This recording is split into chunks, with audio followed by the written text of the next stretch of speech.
আসসালামু আলাইকুম সবাইকে। আমি তোমাদের সাথে আছি তোমাদের মাহিম ভাইয়া। আজকে আমাদের পূর্ব ঘোষিত রুটিন অনুযায়ী কি হওয়ার কথা ছিল, আজকে আমাদের বাংলা প্রথম পত্রের বিলাসী গল্প নিয়ে আলোচনা করার কথা ছিল। আজকে আমরা কি নিয়ে কথা বলছি? বিলাসী। তাহলে এই যে তোমাদেরকে গতকালকে আমি একটা ভিডিও দিয়েছিলাম যে বিলাসী আমরা কয় পর্বে পড়বো? 2 পর্বে। প্রথম পর্বে আমরা বিলাসীর গল্পটা একটু পড়বো, তারপরের পরে গল্প সহ বাকি যা কিছু আছে সবকিছু কিন্তু শেষ করে ফেলবো।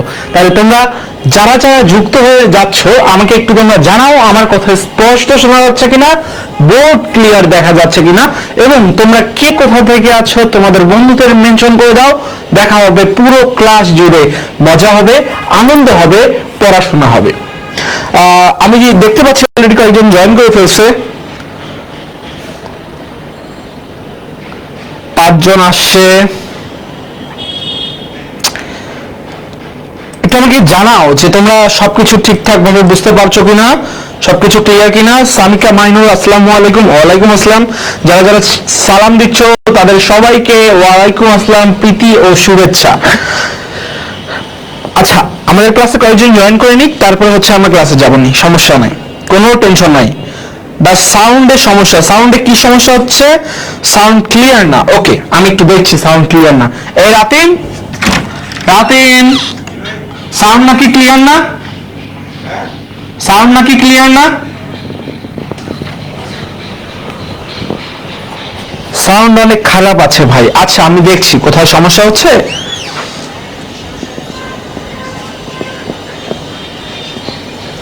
আপন সালাম বলছে আসসালামু আলাইকুম ভাইয়া। হ্যাঁ, সাউন্ডটা ঠিক করে দিচ্ছে। ওইটা একটু সময় দাও, সাউন্ডটা ঠিক করে দিবে।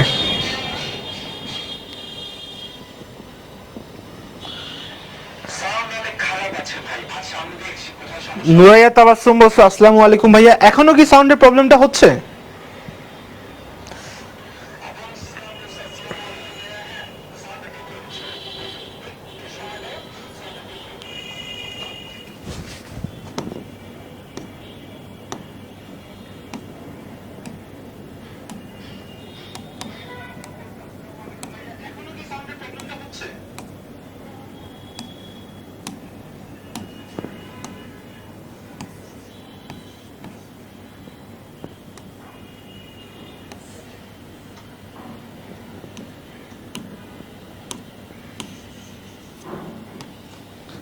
এখন একটু বলো তো সাউন্ড প্রবলেম হচ্ছে কিনা।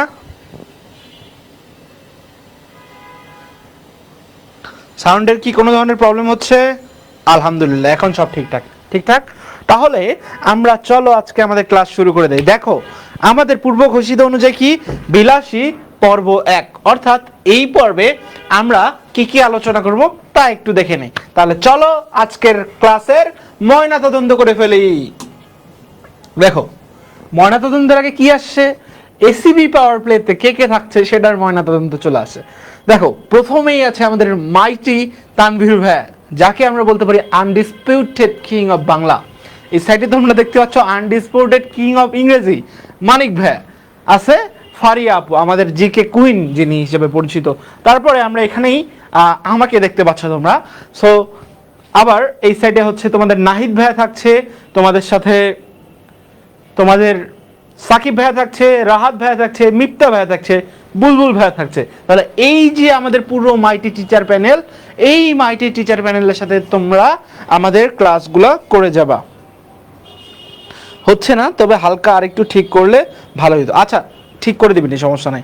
তো এখন পর্যন্ত যারা যারা আমাদের কোর্সে এনরোল করে ফেলো নাই, এই মাইটি টিচার প্যানেলের সাথে ক্লাস করতে তোমাকে অবশ্যই আসতে হবে এসিপি পাওয়ার প্লে 2025। ক্লাস কিন্তু আগামীকাল থেকে শুরু হচ্ছে, এবং আগামীকাল থেকে যে ক্লাস শুরু হচ্ছে তারপরে কিন্তু আমাদের ফিস কিছুটা বেড়ে যাবে।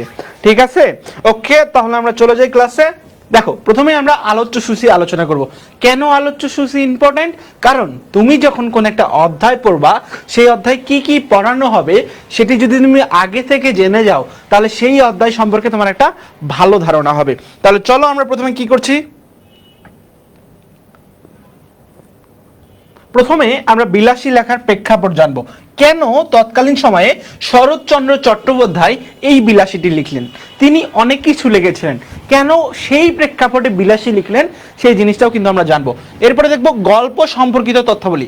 আচ্ছা, প্রেক্ষাপট জানলা, সবকিছুই করলা, কিন্তু গল্পই যদি না জানো এটা কোন ধরনের রচনা, কেন রচনা করা হয়েছে, কিভাবে রচনা হচ্ছে, তাহলে কি হবে ভাইয়া?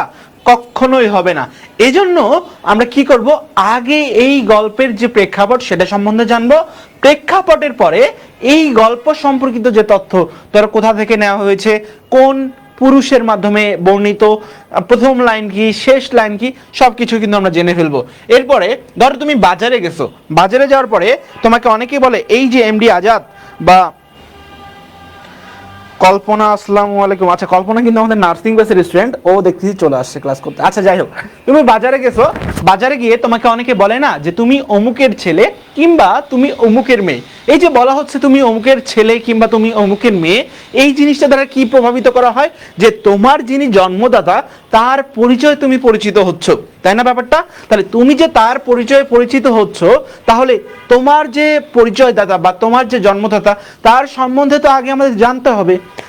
এই জন্য আমরা কি করছি, এই যে বিলাসী যিনি লেখছেন, বিলাসী কি লেখছেন? শরৎচন্দ্র চট্টোপাধ্যায়, যাকে আমরা অপরাজেয় কথাশিল্পী হিসেবে চিনি, তার যে লেখক পরিচিতি সেটা সম্পর্কে আমরা জানবো। এরপর আমরা আরো কি করব, এরপরে এই যে শরৎচন্দ্র চট্টোপাধ্যায়ের যত রচনা আছে সব কিছু গল্পের মাধ্যমে মনে রাখবো। একটা গল্প দিয়ে তোমার অ্যাডমিশন কভার হবে, তোমার বিসিএস কভার হবে, তোমার একাডেমিক লাইফও কভার হয়ে যাবে। তাহলে আর দেরি কেন, আমরা সরাসরি এই অংশে ফোকাস করব। এরপরে আমাদের মূল পাঠ, তুমি সবকিছুই পড়লা কিন্তু মূল পাঠ পড়লা না, তাহলে পরীক্ষায় কি দিয়ে আনসার করবা? পাকা দুই ক্রোশ মানে কত পদ বোঝায়, সেই জিনিসগুলো কিন্তু আমাদের বোঝা যাচ্ছে না। তাহলে এই যে ম্যাথামেটিক্যাল টার্ম বা সব কিছু কোথায় জানবো, সব কিছু আমরা মূল পাঠে জানবো। এখন মূল পাঠ পড়লা, ঠিক আছে, পরীক্ষায় আসলো যে ক্রোশ বলতে কি বোঝো, তখন তুমি কি করবা? শব্দার্থ খোঁজার জন্য আবার শেষে যেটা আছে সেটা পড়বা না। আমরা এই কারণে কি করছি, এই যে মূল পাঠ, সেই মূল পাঠের সাথে সাথে আমরা শব্দার্থ জুড়ে দিছি, অর্থাৎ মূল পাঠ শেষ হবে শব্দার্থ শুরু হবে, শব্দার্থ শেষ হবে মূল পাঠ শুরু হবে। এইভাবে পুরো প্রসেসটা আমাদের কন্টিনিউয়াস চলবে। ওকে, তারপরে দেখো মূল পাঠ ভিত্তিক ব্যাকরণিক ব্যাখ্যা, অর্থাৎ এই যে পুরো পাঠে কোথায় সমাস হচ্ছে, কোথায় কি হচ্ছে, কোথায় সমাস হচ্ছে, সমাসটা কেন হচ্ছে, সমাস কেন হচ্ছে, সমাস কেন হচ্ছে, অর্থাৎ একই সাথে আমরা বাংলা প্রথম পত্রের ক্লাসে বাংলা দ্বিতীয় পত্র করব, তারপর দেখবো যে কারক কেন হচ্ছে, কারক কেন হচ্ছে সেই জিনিসটা দেখবো, তারপর দেখবো উপসর্গ কেন হচ্ছে, উপসর্গ কেন হচ্ছে সেটাও দেখবো, তারপর দেখবো বিরাম চিহ্ন কিভাবে ব্যবহার করি, বিরাম চিহ্ন বা জ্যোতি চিহ্ন যেটাকে আমরা বলি সেটা কিভাবে দেখবো, তারপর দেখবো বানান সতর্কতা কিভাবে হয়। অর্থাৎ তুমি যে বাংলা ক্লাস করতে আসছো, তোমাকে কি আমরা বাংলা ক্লাস করে ছেড়ে দিব? এসিপি পাওয়ার প্লে এখানেই ভিন্ন। এসিপি পাওয়ার প্লে কি করবে, তোমাকে এই পুরো কম্প্যাক্ট প্যাকেজ বাংলা প্রথম পত্রের সাথে বাংলা দ্বিতীয় পত্রে ফ্রি দিয়ে দিবে। নো মোর চিন্তা, অনলি আসেন ক্লাসে। এখন দেখো, তারপরে আমরা বিলাসী লেখার প্রেক্ষাপট সম্পর্কে জানবো। দেখো বিলাসী লেখছেন কেন, তৎকালীন সময়ে বাংলাদেশে অর্থাৎ এই উপমহাদেশে এত হারে সাপের পরিমাণ বেড়ে গেছিল যে লেখক বাধ্য হয়ে মানুষকে সাপ সম্পর্কে সতর্ক করার জন্য বিভিন্ন উপায় বলতে থাকলেন। বাট সেই সময় কি হইলো, মানুষ এই যে সাপের কামড় খেলে তারা সরাসরি ওঝার কাছে যাইতো। মূল কাহিনী আমাদের যে এই যে মানব মনের দুইটা প্রেম, এই প্রেমের ধারণা তো আছেই, কিন্তু প্রথম শর্ত কোনটা, সেটা হচ্ছে সাপের কামড়ের প্রতি মানুষের যে ভয়, সেই ভয় থেকে যে ওঝার প্রতি চলে যাইতো, সেইখান থেকে ফিরিয়ে আনতে আমাদের লেখক শরৎচন্দ্র চট্টোপাধ্যায় কিন্তু এই জিনিসটা আনছেন। আমাদের মূল ফোকাস কিন্তু হচ্ছে দুইটা আলাদা আলাদা ক্ষুদ্র গোষ্ঠী এবং বৃহৎ গোষ্ঠী, অর্থাৎ ক্ষুদ্র বর্ণ এবং বৃহৎ বর্ণ। এখানে দুইটা জিনিস বোঝার আছে, দুইটা জিনিস প্রেক্ষাপট বোঝার আছে। প্রথম প্রেক্ষাপট হচ্ছে বর্ণ প্রথার ভাঙন, বর্ণ প্রথার ভাঙন। আর দ্বিতীয় প্রেক্ষাপট কি, দ্বিতীয় প্রেক্ষাপট হচ্ছে তোমার এই যে সাপের কুসংস্কার, সাপের কুসংস্কার। তাহলে বিলাসী কি কি কারণে লেখা হয়েছে, বিলাসী দুইটা কারণে লেখা হয়েছে মূলত, একটা হচ্ছে বর্ণপ্রথার ভাঙন আর একটা হচ্ছে সাপের কুসংস্কার। আমরা এখানে দেখতে পাই যে মৃত্যুঞ্জয় যিনি ছিলেন, মৃত্যুঞ্জয় কি ছিলেন, উঁচু ফ্যামিলি ছিলেন, কিন্তু আমাদের যে বিলাসী কি দরিদ্র মালোপাড়ার একটা মেয়ে ছিল। তাহলে দেখো এখানে কায়স্থ মিত্তির বংশে, তোমরা যখন গল্প পড়বা তখন দেখবা কায়স্থ মিত্তির ঘরের ছেলে, মিত্তির মানে মিত্র, এই মিত্তিরটা কি হয়েছে, মিত্তিরটা কোথা থেকে আসে, মিত্র থেকে আসে। এই যে মিত্রতে দেখো তয় রেপ আছে, বা এইটাকে আমরা যখন যে সমস্ত শব্দে এটা থাকবে সেগুলোকে আমরা বুঝবো কোন শব্দ, সেগুলোকে আমরা বুঝবো তৎসম শব্দ। তাহলে মিত্র এটা কোন ধরনের শব্দ, তৎসম শব্দ। এছাড়াও তৎসম শব্দ চেনার একটা উপায় আছে, সেটাতে কি তৎসম শব্দের র থাকবে, রেপ থাকবে, তার মানে এটা কোন শব্দ, তৎসম শব্দ। এখন তৎসম শব্দ যদি অর্ধেক ভেঙে যায়, কেমন ভেঙে যায়, অর্ধেক ভেঙে যায়। এই যে অর্ধেক যে ভেঙে যাচ্ছে, অর্ধেক ভেঙে যাওয়ার ফলে সেটা কি হয়ে যাবে, সেটা হয়ে যাবে অর্ধ তৎসম। তৎসম শব্দ সরাসরি এটাকে আমরা বলতে পারি সংস্কৃত শব্দ, সংস্কৃত শব্দ। এখন এটা ভেঙে যাচ্ছে, ভেঙে যাওয়ার ফলে যেটা আসবে সেটাকে আমরা বলবো অর্ধ তৎসম বা আধা সংস্কৃত শব্দ। তাহলে মিত্র থেকে কি আসে, মিত্তির আসে। এই মিত্তিরটা কি, এটা হচ্ছে আমাদের অর্ধ তৎসম শব্দ। অর্ধ তৎসম শব্দ কোথায় ব্যবহার করা হতো, প্রাচীন বাংলায় বা সনাতনী বংশে। এই যে সনাতনী যে পদ্ধতি, সনাতনী বংশে এবং প্রাচীন বাংলায়। তাহলে দেখো আমাদের যেহেতু এটা প্রাচীন প্রেক্ষাপটের গল্প, অর্থাৎ বাংলার যখন শুরু হয় সেকালের গল্প, আধুনিক কালের শুরুর গল্প, তাহলে দেখো কায়স্থ মিত্তির, অর্থাৎ এখানে মিত্র ঘরের সন্তানকে বোঝাতে খুড়া এই অংশটা ব্যবহার করছে, বা গল্পকথক এই জিনিসটা বলেছে।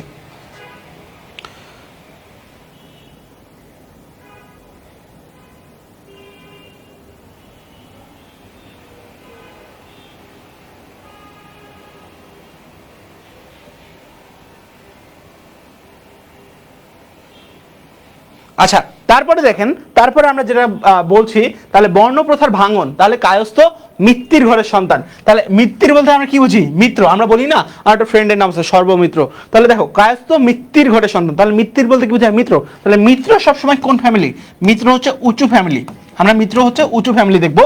আর মালোপাড়ার কি, মালোপাড়া হচ্ছে নিচু ফ্যামিলি, নিচু ফ্যামিলি। তাহলে দেখো এই যে বিলাসী নিচু ফ্যামিলির একটা মেয়ে, তার সাথে উচ্চ ছেলেকে, উচ্চ হচ্ছে আমাদের মৃত্যুঞ্জয়, এই যে মৃত্যুঞ্জয় এবং বিলাসীর এদের মধ্যে যে বিয়ে হয়, তার মাধ্যমে আমরা কি দেখাতে পেরেছি, বর্ণপ্রথার ভাঙন।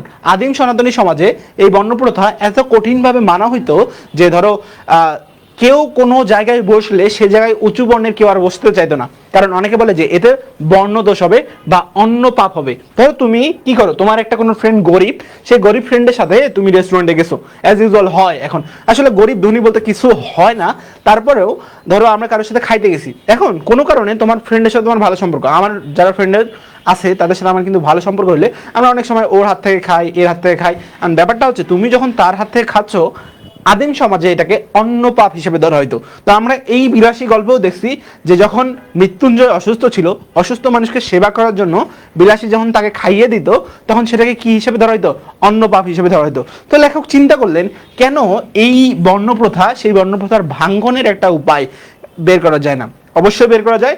তখন লেখক কি করলেন, এই জিনিসটা লিখলেন। এখন শুধু একটা বিষয়ে কনসার্ন হইলে হবে না, তৎকালীন সময়ে আরো একটা বিষয় যেটা ছিল সেটা হচ্ছে তোমার সাপের বিষয়। অর্থাৎ আগে জঙ্গল বেশি ছিল, রাস্তায় আলো কম ছিল, এ কারণে মানুষ যখন রাস্তা দিয়ে বের হতো তখন সাপের কামড় খাইতো। সাপের কামড় খাইলে তখন তো এখনকার মতো এত ইনজেকশন ছিল না, তখন সাপের কামড় খাইলে সরাসরি ওঝার কাছে নিয়ে যেত, ওঝা তখন বিভিন্ন মন্ত্রতন্ত্র পড়তো। এখন কিছু সাপ আছে নির্বিষ, কিছু সাপের বিষ আছে। যে সমস্ত সাপের বিষ আছে বা যে সমস্ত সাপের বিষ নাই, এখন বিষ নাই যেগুলো, তারা তো ভালো হয়ে যেত। তখন তারা বলতো যে ওই যে ওঝা বা ফকির তার খুব ভালো। তখন কি হইতো, ঝড়ে বক পড়ে ফকিরের কেরামতি বাড়ে। কি হইতো, ঝড়ে বক পড়ে ফকিরের কেরামতি পড়ে, ও ছাড়াই দিত, কিন্তু সাপটা যে নির্বিষ ছিল সেটা তো আর বুঝতো না। তাহলে দেখো এই যে নির্বিষ সাপের ইয়াতে ফকিরের কেরামতি বাড়তো, আর তখন মানুষজন বিষধর সাপের কামড়েও কিন্তু তার কাছে যাইতো। কিন্তু বিষধর সাপ যেগুলো, সেগুলোর কি বিষ ওই যে এইরকম হইতো, হইতো না, ওগুলার বিষ অনেক গাঢ় হইতো, যার কারণে মানুষ কিন্তু মৃত্যু পর্যন্ত যাইতো। এর কারণে তৎকালীন সময়ে যারা চিকিৎসক ছিলেন তাদের কাছে যাওয়ার জন্য এবং কোনো কারণে সাপ ধরা বা এই সমস্ত জাতীয় যে কাজ, সেগুলোতে যাতে কেউ উৎসাহিত না হয়, সেহেতু লেখক কি করলেন, এক ঢিল দিলেন, দুইটা পাখি মারলেন। প্রথমে বর্ণপ্রথার একটা ভাঙ্গন করলেন, সেকেন্ডে কি করলেন, সেকেন্ডে হচ্ছে সাপের যে কুসংস্কার এবং এর প্রতিকার, সেই প্রতিকার জিনিসটা করে ফেললেন। তাহলে তাহলে আমরা একই সাথে এই যে বিলাসী লেখার প্রেক্ষাপট এবং এর যে প্রেক্ষাপট সেটা জানলাম। এখন দেখো নামকরণ কেন করছে। আমরা দেখেছি যে বর্ণপ্রথার ভাঙনে প্রথমে আসে হচ্ছে তোমার নিচু জাতের কে, নিচু জাতের বিলাসী আসে, এবং উঁচু জাতের কে আসে, উঁচু জাতের হচ্ছে মৃত্যুঞ্জয় আসে। এখন দেখো এই যে বর্ণপ্রথার ভাঙন এটা একটা কারণ, এবং দ্বিতীয় কারণ কি, সাপের যে কুসংস্কার। তাহলে এই যে বর্ণপ্রথার ভাঙন, এখানে কি আছে, নিচু জাতের বিলাসী, এই বিলাসীর সাথে মৃত্যুঞ্জয় তখন একটা প্রেম হয়ে যায়। এখন লেখক দেখছেন যে এই যে মৃত্যুঞ্জয় সে কিন্তু বিলাসীর প্রতি আগ্রহী হয়ে গেছে। কার প্রতি আগ্রহী হয়ে গেছে? বিলাসীর প্রতি আগ্রহী হয়ে গেছে। যখন বিলাসীর প্রতি আগ্রহী হয়ে গিয়েছে তখন তার বিলাসীর সাথে প্রেম হয়ে যায়। এখন বিলাসী একটু চালাক। বিলাসী কি করলো, সে এই সাপের কুসংস্কার থেকে সবসময় দূরে থাকতে চাইতো। সে সবসময় মৃত্যুঞ্জয়কে সতর্ক করতো, এবং তার সাথে যে গল্পকথক ছিল ন্যাড়া, ন্যাড়াকেও কিন্তু সে সতর্ক করছে। এখন যখন সতর্ক করছে তখন ব্যাপারটা কি হয়ে গেছে, এই যে সতর্কিত অবস্থায় সে কিন্তু সবসময় ভয় পাইতো যে আসলে এটা করা যাবে না বা ওটা করা যাবে না, সে কিন্তু মানা করতো। একই সাথে তাহলে বিলাসী কি, বিলাসী হচ্ছে আদর্শবান। বিলাসী কি, আদর্শবান। তাহলে বিলাসীর পরে আমরা কি দেখতে পাই, সেবিকা দেখতে পাই, কারণ সে যখন অসুস্থ ছিল তার সেবা করত। এরপরে আমরা কি দেখতে পাই, বিলাসী হচ্ছে একই সাথে মানব প্রেম, বিলাসীর মধ্যে মানবের প্রতি যে প্রেম বা মানব প্রেম সেই জিনিসটাও দেখতে পাই। তাহলে একই সাথে আদর্শবান, সেবিকা এবং মানব প্রেম। মাহিম ভাই, কি ক্লাস কেমন হচ্ছে? ক্লাস হচ্ছে আলহামদুলিল্লাহ ভালো হচ্ছে। কালকে থেকে তো আমাদের এসিপি পাওয়ার পয়েন্ট ক্লাস শুরু। হ্যাঁ শুরু। তো সেই অনুযায়ী স্টুডেন্টদের কিছু বলেন, কিভাবে আপনি প্রস্তুতি নিচ্ছেন এসিপি পাওয়ার প্লের জন্য? স্টুডেন্টদের আমরা এই যে পুরো প্রেক্ষাপট এইভাবে মনে হয়, আমার মনে হয় না বিলাসী কেন লেখা হয়েছে সেই প্রেক্ষাপট এমনি কেউ ভাঙায় ভাঙায় দেখায়। এরপর আমরা বিলাসীর নামকরণে আসি, এবং বাকি কথা তো আমাদের যারা পেইড ব্যাচ স্টুডেন্ট আছে তারাই কথা বলবে, আমি আর কিছু না বলি। বাই বাই তোমাদের, আমরা ডিস্টার্ব না করি। মাহিম ভাই, বেস্ট অফ লাক। তাহলে দেখো আদর্শবান, সেবিকা বা মানব প্রেম, এই তিনটা কাহিনী কি, এই পুরো কাহিনী কার প্রতি, বিলাসীর প্রতি। তাহলে যখন কোনো ক্যারেক্টার এরকম পুরো একটা গল্প জুড়ে নিবেশ করবে বা পুরো গল্প জুড়ে থাকবে, তখন আমরা কি করতে পারি, তখন আমরা তার নামেই করতে পারি। অর্থাৎ লেখক যখন দেখলেন যে পুরো ক্যারেক্টার থেকে কাকে ফোকাস করা হচ্ছে, বিলাসীকে ফোকাস করা হচ্ছে, অর্থাৎ বিলাসীর যে গুণ বা বিলাসীর যে সেবাব্রত, সেই সেবাব্রত পুরোটাই ফোকাস করা হচ্ছে, তখন এই পুরো গল্পের নামকরণ কি করা হলো, নামকরণ করা হলো বিলাসী। তাহলে আমরা প্রথমত বিলাসী লেখার প্রেক্ষাপট জানলাম, দ্বিতীয়ত কি করলাম, বিলাসী কেন নামকরণ করা হলো সেই জিনিসটা আমরা লিখে রাখবো। রাবেয়া বাসুরি বসে কিছু নোট করে রাখবো নাকি পিডিএফ দিবেন? আচ্ছা, নোট করলে তো তোমরা তোমাদের সুবিধা, আমি কি পড়াচ্ছি সেই পিডিএফ দিয়ে তুমি সেই সময় কি পড়ছো না পড়ছো সেটা তো মনে থাকবে না, বাট নোট করলে তোমার সুবিধা। যারা যারা নোট করে সেটা তাদের সুবিধার জন্যই নোট করো, বুঝছো? এখানে আমার আসলে করার কিছু নয়। আমি পিডিএফ তো দিবই, পিডিএফ তো ক্লাসে থাকবেই।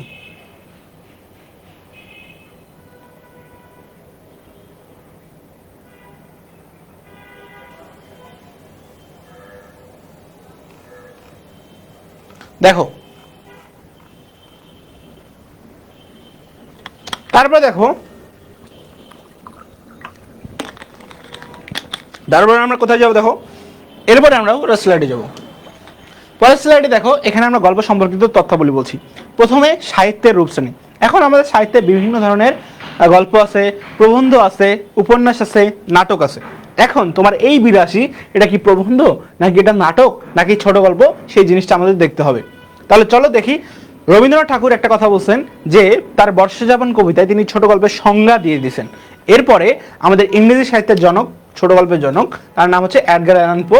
তিনি বলছেন কোনো কিছু যদি 1.5 ঘন্টা থেকে 2 ঘন্টার মধ্যে তুমি পড়ে শেষ করতে পারো সেটাই ছোট গল্প। সেই হিসেবে আমরা বিলাসীকে ছোট বলতে পারি নিঃসন্দেহে। তাহলে এই যে বিলাসী সেটা কি ছোট গল্প ইংরেজি সাহিত্যের অনুসারে। এখন আমাদের বাংলা ছোট গল্পের জনককে রবীন্দ্রনাথ ঠাকুর।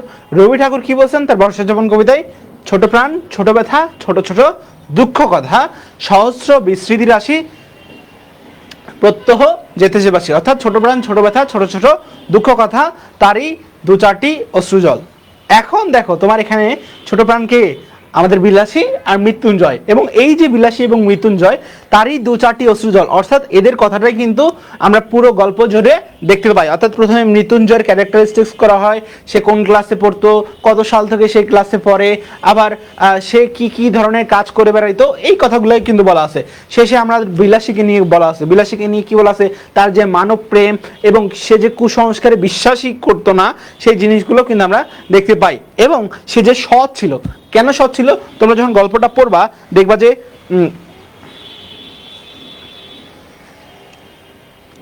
এই সিমেল বলছে যে দিবে তো না, হ্যাঁ নোট দিব। এখন দেখো এই যে কি করছে, দাঁড়াও একটু, তোমার সেই শিকড় বা মাদুলি সেগুলো যে বিক্রি করতে দিত না, সেখান থেকে আমরা কি দেখতে পাই, বিলাসী প্রচন্ড সৎ ছিল। এখন এই যে সৎ বিলাসী এবং এই মৃত্যুঞ্জয়, তাদের কথাই কিন্তু পুনরাবৃত্ত করা হচ্ছে। তাহলে রবীন্দ্রনাথ ঠাকুর কি বলছে, ছোট প্রাণ ছোট ব্যথা ছোট ছোট দুঃখ কথা নিতান্তই সহজ সরল প্রত্যহ যেতেছে বাসি তারই দু চারটি অশ্রুজল। এরপরে কি বলা হচ্ছে, নাহি বর্ণনা ছটা নাহি ঘটনার ঘন ঘটা। দেখো তোমার কি এখানে বলা আছে যে হচ্ছে বিলাসী কিভাবে জন্মগ্রহণ করলো, মৃত্যুঞ্জয় কিভাবে জন্মগ্রহণ করলো, জন্মগ্রহণ করার পর থেকে তারা কিভাবে বেড়ে উঠলো, এগুলো কিন্তু বলা নাই। এই যে এগুলো বলা নাই, অর্থাৎ এখানে কি কোনো ধরনের বর্ণনা নাই এবং এখানে কোনো ঘটনার ঘন ঘটা নাই। অর্থাৎ ন্যাড়া বড় হয়ে কি করলো, সে সাপ নিয়ে খেলা করলো নাকি সাপকে ছুঁড়ে মারলো নাকি সে বিয়ে করলো, এ সমস্ত কিছু বলা নাই। কিন্তু তুমি যদি আমাদের উপন্যাসের দিকে দেখো, লাল সালু মসজিদ কি করছে, মসজিদ আগে কোথায় ছিল, মসজিদের গ্রাম কোথায় ছিল, সে কিভাবে ওখানে আসে, ওখান থেকে কিভাবে সে তোমার হচ্ছে মহব্বতনগর গ্রামে প্রবেশ করলো, মহব্বতনগর গ্রামে কিভাবে প্রবেশ করলো, কিভাবে পশ্চিম দিক হয়ে কিভাবে সে ইয়া করছে, সব কিছু কিন্তু বর্ণনা করা আছে কোথায়, আমাদের সেই লাল সালুতে। কিন্তু বিলাসীতে এ সমস্ত কিছু বর্ণনা নাই। আবার বলছে নাহি তত্ত্ব নাহি উপদেশ। এখানে কি বলা আছে যে মৃত্যুঞ্জয়ের যে 20-25 বিঘা আমের বাগান ছিল, সেখান থেকে উপর থেকে আম 6.673 × 10⁻11 এই বেগে উপর থেকে আম পড়তো, কিংবা এখানে জি এর মান 9.8, এগুলোও বলা নাই। আবার কি উপদেশ দেওয়া আছে, উপদেশও নাই। বিলাসী কি বলছে যে আপনারা কেউ সাপ ধরবেন না, সাপ ধরা খারাপ, আপনারা কেউ মাদুলি বেচবেন না, মাদুলি বেচা খারাপ, এগুলো কিছু বলা আছে না। তো এই ধরনের কথাগুলা, এই ধরনের কথাবার্তা কিন্তু এখানে ছিল না। দ্যাটস হোয়াই আমরা কি বলতে পারি সমস্ত কিছুর পরে যে এই বিলাসী কি একটা ছোট গল্প। তাহলে তোমার বই আরো কি কি ছোট গল্প আছে তুমি লিখে ফেলো, যেগুলো এই সংজ্ঞার সঙ্গে যায় সেগুলো কি ছোট গল্প। তাহলে তোমার বইয়ে কি কি ছোট গল্প আছে তুমি একটু লিখে ফেলো বাবা। তারপরে দেখেন উপজীব্য বিষয়। উপজীব্য বিষয় বলতে আমরা যেটা বুঝি বা যেটা আমরা মনে করতে পারি বা এখান থেকে মূল কথা কি বা সার কথা কি। এখন দেখো তোমার পরীক্ষায় আসে উপজীব্য বিষয়, এখন তোমার এটা না আসে, তোমার পরীক্ষায় আসে মর্মবাণী কি বা এখান থেকে আসে মূল বাণী কি। এখন তুমি আমাকে বলছো যে মাহিম ভাইয়া তিনি তো আমাদের উপজীব্য বিষয় পড়াইছেন, এই দুইটা পড়ার নাই, মর্মবাণী পড়ার নাই, মূলবাণী পড়ার নাই। আরে গাধা, যেটাই মর্মবাণী সেটাই মূলবাণী সেটাই উপজীব্য বিষয়। অর্থাৎ জিনিস যেটাই হোক প্রোডাক্ট কিন্তু সেম, নাম যাই হোক প্রোডাক্ট সেম। অর্থাৎ যেটাই মূলবাণী সেটাই মর্মবাণী সেটাই উপজীব্য বিষয়। এখন তোমাদের কথা হচ্ছে এইখানেই কি কথা হচ্ছে ভাইয়া, কথা হচ্ছে যে কিভাবে আমরা হচ্ছে ইয়া করতে পারি পরীক্ষার হলে উপজীব্য বিষয় কিংবা মর্মবাণী কিংবা মূলবাণী এই তিনটাকে আমরা কিভাবে লিখবো। এখন দেখো মর্মবাণীর কথা বলছে নাকি মূলবাণীর কথা বলছে, এই দুইটার উত্তর হচ্ছে একটাই, সেটা হচ্ছে কি মানব প্রেমের উদাহরণ, এটাও বলতে পারো, এবং সাপের যে কুসংস্কার বা সাপের কুসংস্কার সম্পর্কে সাপের কুসংস্কার হতে বিরত, এর উপজীব্য বিষয় বা মর্মবাণী বা মূল বিষয় দুটাই। এখন দেখো ভাষারীতি কি, আমরা যে ভাষায় কথা বলি সেটাকে আমাদের ভাষারীতি বলা হয়। ভাষারীতি দুইভাবে হয়। ভাষারীতি কয়ভাবে হয়? দুইভাবে। একটা হচ্ছে লেখ্য ভাষা আর একটা হচ্ছে কথ্য ভাষা, অর্থাৎ লেখার ভাষা আর বলার ভাষা। এখন এই যে লেখ্য ভাষা আছে এইটা আবার দুই ধরনের হয়, একটা হচ্ছে সাধু ভাষা, একটা কি চলিত ভাষা। তাহলে এই যে সাধু ভাষা এবং চলিত ভাষা, তাহলে আমরা ভাষারীতি দেখলাম সাধু ভাষা এবং চলিত ভাষা। এখন সাধু ভাষা কোনটা দেখবা, যেগুলো শেষে ইয়াছি ইয়াছো ইয়াছেন ইয়াছি ইয়াছো ইয়াছেন থাকে সেগুলোকে বলে সাধু ভাষা। আর যেগুলো আমরা চলিত ভাষা ইউজ করি, অর্থাৎ কি করছো কি খাইছো, অর্থাৎ শেষে সে সো এগুলো থাকে, অর্থাৎ এখানে থাকবে ইয়াছি ইয়াছো ইয়াছেন, কি থাকবে ইয়াছো ইয়াছি ইয়াছি ইয়াছেন ইয়াছো ইয়াছি ইয়াছেন।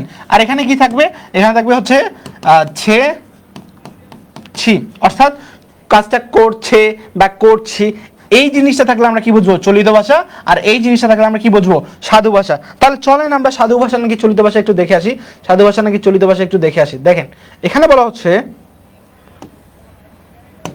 এইটাতে ওপেন করলাম হাটিয়া, তাহলে কি আসে ই আ, তাহলে যখনই হাটিয়া থাকবে করিতে ইতে ইতে যখনই এই যে ই থাকবে, রস্বইকার থাকবে, তখনই সেটাকে আমরা কি বলবো? তখনই সেটাকে আমরা বলবো এটা সাধু ভাষায় রচিত। কোন ভাষায় রচিত? সাধু ভাষায় রচিত। কোন ভাষায়? সাধু ভাষায় রচিত। তাহলে এখান থেকে আমরা বলছি, কি বলতে পারি, যে এটার ভাষারীতি কি? এটার ভাষারীতি হচ্ছে সাধু রীতি। কোন ধরনের রীতি? সাধু রীতি। ওকে, তারপরে দেখেন আমরা এখানে আমাদের যে শরৎচন্দ্র চট্টোপাধ্যায় আছে তার সম্পর্কে জানি।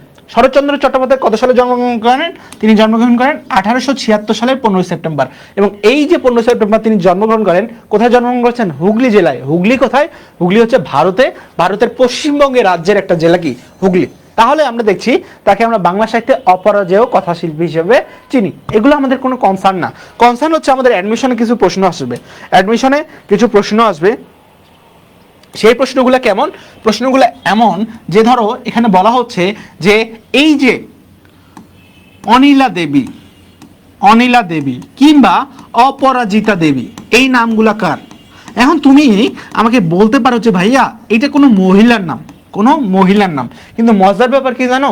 এই যে শরৎচন্দ্র চট্টোপাধ্যায়, তিনি কয়েকটা নামে লিখতেন। তিনি প্রধানত লিখতেন অনিলা দেবী নামে এবং অপরাজিতা দেবী নামে। শুনতে কি একটু খারাপ লাগছে যে পুরুষ মানুষে কেন মহিলাদের নামে লেখেন? পুরুষ মানুষেও মহিলাদের নামে লেখেন এই কারণেই, কারণ শরৎচন্দ্র চট্টোপাধ্যায় এই অনিলা দেবী এবং অপরাজিতা দেবী এই দুটো তার কি ছিল? এই দুটো ছিল ছদ্মনাম।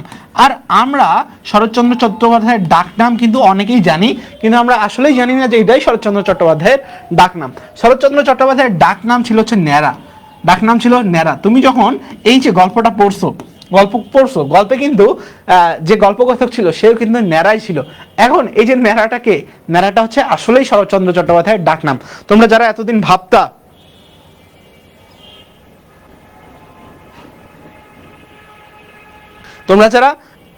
ভাবতা যে ন্যাড়া হচ্ছে আসলে গল্পের কোনো ক্যারেক্টার না, ন্যাড়া হচ্ছে কার? শরৎচন্দ্র চট্টোপাধ্যায়ের ডাকনাম। আর ইনি কি নামে ছদ্মনামে লিখতেন? ইনি মূলত অনিলা দেবী এবং অপরাজিতা দেবী এই দুটো ছদ্মনামে লিখতেন। আমরা দেখতে পাই ইনি 1936 সালে ঢাকা বিশ্ববিদ্যালয় থেকে ডি লিট পান। ডি থেকে তোমার ডক্টর, ডি থেকে কি? ডক্টর, ডি থেকে হচ্ছে ডক্টর, আর লিট থেকে হচ্ছে লিটারেচার, তাহলে ডক্টর অফ লিটারেচার। এই যে ডিলিট যেই ডিগ্রিটা পান তাদেরকে আমরা কি বলে ডাকি? তাদেরকে আমরা বলে ডাকি ডক্টরেট, বা তাদেরকে আমরা পিএইচডি ডিগ্রিধারী হিসেবে চিনি। তিনি মারা যান কত সালে? 1938 সালের 16 জানুয়ারি। তাহলে দেখো আমরা তাকে অপরাজেয় কথাশিল্পী হিসেবেই চিনছি, কিন্তু তিনি মূলত কি নামে লিখতেন? অনিলা দেবী এবং অপরাজিতা দেবী। এখন তোমরা অনেকে কমেন্টে বলতে পারো যে ভাই ইনি শরীফ থেকে কেন শরীফাই লিখতেন? আসলে এনার হচ্ছে এই লেখার কারণ হচ্ছে তৎকালীন সময়ে আমাদের যে লেখক সমাজ ছিল তাদের উপর ব্রিটিশরা বিভিন্নভাবে তাদেরকে অবমাননা করতেন। এখন এই যে অবমাননা, সেটা স্বীকার না হওয়ার জন্য এবং তার এই বোনের পরিচয় দেওয়ার জন্য তাকে বলা হইতো অনিলা দেবী। রাবেয়া বাসুরু বলছে আমি তো ভাবছি এগুলো ওনার প্রাক্তনের নাম ছিল না, এগুলো ওনারই নাম ছিল, কিন্তু ছদ্মনাম ছিল। তোমরা হচ্ছে রবীন্দ্রনাথের ছদ্মনাম আছে, তোমরা অনেক ছদ্মনাম আছে, ভানুসিংহ ঠাকুর, কিন্তু ওনার একটা ছদ্মনাম আছে আন্নাকাল পাকরাশি। তো বিভিন্ন ধরনের ছদ্মনাম আছে রবীন্দ্রনাথ ঠাকুরের, কিংবা 9টা কি 10টা নাম ছদ্মনাম আছে। রবীন্দ্রনাথ ঠাকুরেরও কিন্তু একটা ছদ্মনাম আছে। দেখো রবীন্দ্রনাথ ঠাকুর কিন্তু এই নামে লিখতেন।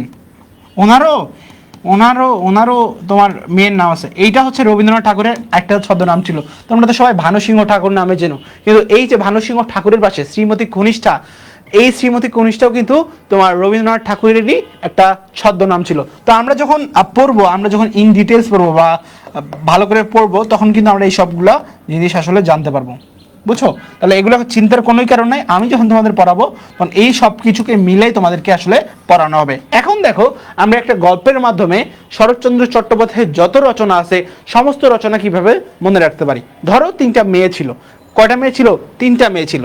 এই 3টা মেয়ের মধ্যে প্রথমজন যে ছিলেন তার নাম হচ্ছে বড়দিতি, তারপরে ছিলেন বিরাজ বউ, আর ছিল দত্তা। এখন কি, যে একটু ভালো করে না, ভালো করা হয়, ব্রাহ্মণ যারা হয়, ব্রাহ্মণকে আমরা কি বলি? বামুন বলি। তো এই যে ব্রাহ্মণ, সেই ব্রাহ্মণের মেয়েকে এরা ষড়যন্ত্র করে চরিত্রহীন প্রকাশ করার একটা চিন্তা ভাবনা করলো। তাহলে এটাকে বড়দিতি, এটাকে বিরাজ বউ, এরা হচ্ছে দত্তা, এরা কি করলো? ষড়যন্ত্র করার পর ষড়যন্ত্র করার পর বামুনের যে মেয়ে ছিল, বামুনের মেয়েকে কি চরিত্রহীন প্রকাশ করলো। এখন যখন চরিত্রহীন প্রকাশ করাচ্ছে তখন বামুন যিনি ছিলেন শ্রীকান্ত, সেই শ্রীকান্তর সাথে তার মাতা, শ্রীকান্তর পিতাকে, এটা হচ্ছে শ্রীকান্ত মানে বামুন যিনি তার নাম হচ্ছে শ্রীকান্ত, এবং পরিণীতা, এই পরিণীতা অর্থাৎ তার মা, বামুনের মেয়ের মা, এদের মধ্যে যুদ্ধ শুরু হয়ে গেল। কি শুরু হইলো? যুদ্ধ।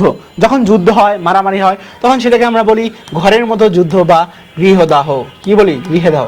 তাহলে বামুন, বিরাজ বউ, বড়দিতি এবং দত্তা তারা ষড়যন্ত্র করে কি করলো, এই যে বামুনের মেয়ে, এই বামুনের মেয়েকে চরিত্রহীন প্রকাশ করার একটা চেষ্টা করলো। তখন যে বামুন ঠাকুর, তার নাম কি শ্রীকান্ত, এবং তার বউ পরিণীতা, তাদের মধ্যে গৃহযুদ্ধ শুরু হয়ে গেল যে তোমার মেয়ে এমন। শ্রীকান্ত বলে না না তোমার মেয়ে এমন না, এ আবার বলে না না তোমার মেয়ে এমন। তাহলে এই যে ঝগড়া শুরু হয়ে গেল, ঝগড়া শুরু হওয়ার পরে তোমার এই যে এ তো বামুনের মেয়ে, এ সাধারণত বিয়ে করে নাই, তো এর প্রেমের প্রতি একজন পুরোই ইয়া ছিল, পাগল ছিল। তো যখন তাকে ছেঁকা দেয় তখন সে হয়ে যায় দেবদাস। তাহলে এর যে প্রেমিক, সেই প্রেমিকের নাম কি? সেই প্রেমিকের নাম হচ্ছে দেবদাস। তাহলে ধরো এটা দেবদাস। দেবদাস এখন তার একটা ফ্রেন্ড ছিল চন্দ্রনাথ, সেই চন্দ্রনাথকে বলে যে আচ্ছা তুই হচ্ছে শ্রীকান্তর কাছে কথাটা পারিয়ে দেখ, আমি ওর সাথে বিয়ে করতে চাই। এই সংক্রান্ত যে দেনা পাওনা আছে, তৎকালীন সময় তো একটা যৌতুকের ব্যাপার স্যাপার ছিল, যৌতুকের কি ছিল? ব্যাপার স্যাপার ছিল। তো দেনা পাওনার বিষয়ে তোমার যে পল্লী সমাজের পণ্ডিত মশাই, তার কাছে শেষ প্রশ্ন করে বৈকুণ্ঠের উইল সম্পর্কে জানতে পারেন। এখন দেখো এই যে পুরো গল্পে আমি যে বললাম বড় দিদি, তারপরে আবার বলছি বিরাজ বউ, তারপরে বলছি দত্তা, তারপরে বললাম বামুনের মেয়ে, তারপরে ধরো চরিত্রহীন, তারপরে শ্রীকান্ত, তারপরে দেখো পরিণীতা, গৃহদাহ, দেবদাস, চন্দ্রনাথ, দেনা পাওনা, পল্লী সমাজ, শেষ প্রশ্ন, বৈকুণ্ঠের উইল। এই সব কিছুই কি? এই সব কিছুই তোমার শরৎচন্দ্র চট্টোপাধ্যায়ের ছোট গল্প। শরৎচন্দ্র চট্টোপাধ্যায়ের কি? ছোট গল্প। ক্লিয়ার? এই সব কিছুই কার ছোট গল্প? শরৎচন্দ্র চট্টোপাধ্যায়ের ছোট গল্প। এখন তোমাদের এখান থেকে একটা জিনিস নিয়ে কনফিউশন হতে পারে, সেটা হচ্ছে এই যে শেষ প্রশ্ন, শেষ প্রশ্ন, শেষ প্রশ্ন আর হচ্ছে শেষের কবিতা, এই দুইটা কার লেখা? শেষের কবিতা মনে রাখবা হচ্ছে রবীন্দ্রনাথ ঠাকুরের। শেষের কবিতা হচ্ছে রবীন্দ্রনাথ ঠাকুর। দেখো এখানে শেষ র আছে নাই, এখানে শেষের র আছে, র ফর রবীন্দ্রনাথ। আর শেষ প্রশ্ন তাহলে কার লেখা? শেষ প্রশ্ন হচ্ছে শরৎচন্দ্র চট্টোপাধ্যায়ের লেখা। ধরো এখন তিন ফ্রেন্ডের নাম হচ্ছে মন্দির, তারপর হচ্ছে বিলাসী এবং অনুরাধা। এরা তিনজন কি করছে? এরা তিনজন হচ্ছে, আরেকজন ছিল রাম, সেই রামের, হিমেল বলছে ভাইয়া আপনার এই টেকনিকগুলো জোস, সহজে মনে থাকে। থ্যাংক ইউ হিমেল তোমাকে। আচ্ছা দাঁড়াও একটু। তাহলে দেখো আমরা তিনজন আছে এখানে, মন্দির, বিলাসী আর হচ্ছে অনুরাধা। এরা কি করছে? একজন ছিল রাম, সেই রামের সুপতি পাবার আশায় এরা হচ্ছে বিন্দুর ছেলে, যে সেই বিন্দুর ছেলে মহেশকে নিয়ে অভাগী স্বর্গে গেছে। এখন তোমরা যখন 9-10-এ ছিলা তখন কিন্তু অভাগী স্বর্গ পড়ে আসো। কি পড়ে আসো? অভাগী স্বর্গ পড়ে আসো। বিলাসী তো এখনই পড়লা। এই দুটো হচ্ছে এমনিতে গল্প তোমাদের মনে থাকছে। এখন দেখো মন্দির, বিলাসী, অনুরাধা এরা কি করছে? রামের সুমতি পাবার আশায় বিন্দুর ছেলে মহেশকে নিয়ে কোথায় গেল? অভাগী স্বর্গে গেল। তাহলে এই যে মন্দির, তারপরে অনুরাধা, রামের সুমতি, বিন্দুর ছেলে, মহেশ, এগুলো সবগুলাই কি? এগুলো সবগুলাই হচ্ছে আমাদের যে এই শরৎচন্দ্র চট্টোপাধ্যায় ছিলেন তার হচ্ছে ছোট গল্প, তার হচ্ছে ছোট গল্প। ওকে, এখন দেখো আমরা মূল পাঠ পড়বো। মূল পাঠ পড়ার আগে মূল পাঠে আমরা কি কি পড়বো? শব্দার্থ পড়বো। একই সাথে আমরা মূল পাঠে আরেকটা জিনিস পড়বো, সেই জিনিসটার নাম কি? সেই জিনিসটা হচ্ছে ব্যাকরণিক ব্যাখ্যা, অর্থাৎ কোথায় সমাস লাগছে, কোথায় কারক লাগছে, এই জিনিসগুলো যাতে তুমি আইডেন্টিফাই করতে পারো সহজেই, এবং তোমার পড়ার মাঝে যাতে এই জিনিসগুলো চলে আসে, সেই জিনিসগুলো কিন্তু আজকে আমি ভাবে দেখিয়ে দিব। অরিন ফাইজা বলছে ভাইয়া এই উদাহরণটা কাল প্ল্যান বিতে বলেছিলেন। কাল প্ল্যান বিতে তো আমি এইটা নিই নাই। কালকে প্ল্যান বিতে কি বলছিলাম? প্ল্যান বিতে বলছিলাম হচ্ছে রবীন্দ্রনাথ ঠাকুরের। ওটা তো আলাদা গল্প, এটা তো আলাদা গল্প, গল্প তো আলাদা। গল্প আলাদা হইলে তোমার ইয়া কেমনে হবে?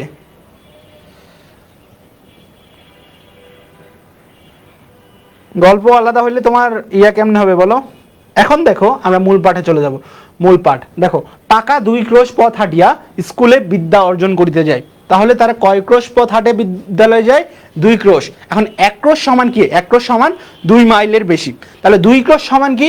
2 ক্রোশ সমান হচ্ছে 4 মাইলের বেশি। এখন তোমাকে যদি বলা হয়, বলো তো স্কুলে যাইতে কোথায়, এইটা ধরো স্কুল, এটা ধরো স্কুল, আর এটা ধরো বাড়ি, তাহলে এটা স্কুল আর এখানে হচ্ছে বাড়ি, তাহলে স্কুলে যাইতে কয় ক্রোশ লাগে? 2 ক্রোশ। এখন স্কুলে যাইতে যদি 2 ক্রোশ লাগে, তাহলে স্কুল থেকে ফিরে আসতে কয় ক্রোশ লাগবে? 2 ক্রোশ। তাহলে স্কুলে যাওয়া 2 ক্রোশ, স্কুলে আসা 2 ক্রোশ, তাহলে যাওয়া এবং আসা কয় ক্রোশ লাগবে? যাওয়া এবং আসা লাগবে হচ্ছে 4 ক্রোশ। এই জিনিসটা মনে রাখবা, এই জিনিসটা অনেকে ভুল করে যে স্কুলে যাওয়া এবং স্কুলে আসার মধ্যে কত পথ অতিক্রম করতে হয়। স্কুলে যাওয়া এবং স্কুলে আসা এই দুইটার মধ্যে পথ অতিক্রম করলাম কতটুকু? এই দুটোর মধ্যে পথ অতিক্রম করলাম হচ্ছে 4 ক্রোশ। তাহলে পাকা 2 ক্রোশ পথ হাঁটিয়া স্কুলে বিদ্যা অর্জন করতে যাই। তাহলে আমি কি বলছিলাম? 1 ক্রোশ সমান কতটুকু? 1 ক্রোশ সমান 2 মাইলের কিছুটা বেশি। তাহলে তুমি আমাকে বলো তো 4 ক্রোশ সমান কতটুকু? 4 ক্রোশ সমান, এখন তুমি একটা কাজ করো, 4 গুণন 2 দাও, 4 গুণন 2 দিলে কত হচ্ছে? 8। তাহলে পাকা 2 ক্রোশ সমান কয় মাইল? পাকা 2 ক্রোশ সমান 4 মাইল। তাহলে যাওয়া আসা কত ক্রোশ হয়? যাওয়া আসা 4 ক্রোশ হয়। তাহলে কত মাইল হবে? প্রশ্নে যদি কত মাইল বলা হয় তাহলে 8 মাইল হবে। তাহলে এই সংক্রান্ত যে জিনিসগুলো ক্লিয়ার। তাহলে যাওয়া আসা করতে কি হবে? 8 মাইলের ঢের বেশি। তাহলে স্কুলে যাওয়ায় কত লাগে? 4 মাইলের ঢের বেশি। তাহলে যাওয়া আসা করতে 8 মাইলের ঢের বেশি। এখন প্রশ্নে মাইল আছে, এই জায়গাটা কনসেপ্টটা ক্লিয়ার করবা। তোমার হচ্ছে অ্যাডমিশনে এই জায়গাতে একটু মেরে দিয়ে দিবে, বুঝছো? অ্যাডমিশনে এই জায়গাতেই মেরে দিয়ে দিবে। এখন প্রশ্নে কি আছে? প্রশ্ন হচ্ছে মাইল কথাটা আছে। তাহলে মাইল যদি থাকে তাহলে আমাদের কি করতে হবে? 8 মাইলের ঢের বেশি। এখন প্রশ্নে যদি থাকে যে কত ক্রোশ, তাহলে আমাদেরকে উত্তর করতে হবে কত ক্রোশ? 4 ক্রোশ। তাহলে উত্তর যদি 4 ক্রোশ হয় সেটা কয় মাইল হবে? 4 দুগুণে 2, 8 মাইলের ঢের বেশি। ক্লিয়ার? এই সিএমএল ক্যালকুলেটর নিয়ে আসি না, ক্যালকুলেটর নিয়ে আসার দরকার নাই, একদম সহজ ক্যালকুলেশন। দেখো পাকা 2 ক্রোশ হাঁটিয়া স্কুলে বিদ্যা অর্জন করতে যায়, তাহলে তারা কত মাইল হেঁটে স্কুলে যায়? 4 মাইল হেঁটে স্কুলে যায়। আমি একা নই, 10-12 জন, অর্থাৎ ন্যাড়া যে একা যায় তা কিন্তু না, ন্যাড়া আরো সঙ্গে 10-12 জনকে নিয়ে যায়। যাহাদেরই বাটি, এই বাটি কিন্তু হচ্ছে তোমার, এই বাটি মানে হচ্ছে বাড়ি, এই বাটি হচ্ছে তোমার একটা হচ্ছে বাটি। পল্লী গ্রামে, অর্থাৎ লেখক এখানে বলছেন যাদের বাসায় পল্লী গ্রামে বা গ্রামাঞ্চলে তাদেরই ছেলে মেয়েদের শতকরা 80 জনকে এমনি করিয়া বিদ্যা লাভ করিতে হয়। অর্থাৎ এখানে ন্যাড়া বলছেন যে যাদের বাসায় পল্লী গ্রামে তাদের শতকরা বলতে কি বোঝায়? শতকরা বলতে 100 জনের মধ্যে, কত জনের মধ্যে? 100 জনের মধ্যে 80 জনকে এইভাবেই কি করতে হয়? পড়াশোনা চালিয়ে যেতে হয়। ইহাতে লাভের অঙ্কে শেষ পর্যন্ত একেবারে শূন্য না হলেও যাহা পরে তাহাতে হিসাব করিবার পক্ষে এই কয়টা কথা চিন্তা করিয়া দেখিলেই যথেষ্ট হইবে যে, অর্থাৎ এই যে দেখো চিহ্নগুলো দেওয়া আছে না, এখন লেখক কিন্তু চাইলেই এই পুরো চিহ্নগুলাকে একসাথে করে দিতে পারতেন। অর্থাৎ এখানে একটা দাড়ি দিতেন, এখানে একটা দাড়ি দিতেন, সেটাতে সমস্যা কি হইতো? সমস্যা হইতো বারবার থামতে হইতো। এখন যখন বারবার তুমি থামবা, তোমার পড়ার প্রতি অ্যাটেনশন চলে যাবে। এখন এই যে বারবার থামার জন্য যে ধরনের চিহ্ন দেওয়া হয়, অর্থাৎ তোমার বিরামের জন্য যেই জায়গায় দাঁড়ানো হয় সেই জায়গাটায় বলা হয় দাড়ি। তাহলে সবচেয়ে বড় বিরাম চিহ্ন কোনটা? সবচেয়ে বিরাম চিহ্ন হচ্ছে দাড়ি। এখন দাড়ির বদলে দাড়ির কম সময়ে ব্যবহার করার জন্য কি ব্যবহার করা হয়তো? দাড়ির কম মানে কমা, তাহলে দাড়ির কম মানে কি? দেখো কমা, তাহলে লেখক এখানে কি দিয়েছেন? কমা। কি দিয়েছেন? কমা। তাহলে দেখো এই যে দাড়ি, কমা, এই সমস্ত যে চিহ্ন, এই সমস্ত চিহ্নকে একত্রে কি বলা হয়? একত্রে বলা হয় জ্যোতি চিহ্ন বা বিরাম চিহ্ন। কি চিহ্ন? জ্যোতি চিহ্ন বা বিরাম চিহ্ন। বিরাম মানে থামা, চিহ্ন মানে কোন একটা সংকেত। তাহলে যেই সংকেতে আমরা থেমে যাই সেটাকে কি বলে? বিরাম সংকেত বা বিরাম চিহ্ন। তাহলে দেখো যে এখানে বলছে যে ধরো যাদের বাসা তোমার একদম গ্রামে, তারা কি করে? তারা হচ্ছে 2 ক্রোশ মানে 2 ক্রোশ অতিক্রম করে তারা স্কুলে যায়। এখন স্কুলে যাচ্ছে, স্কুলে যাওয়া কয় মাইল? 4 মাইল। এখন 4 মাইল সমান কি? 4 মাইল সমান এটাকে 1.61 দিয়ে দাও, মানে 6 কিলোমিটারের কিছুটা বেশি।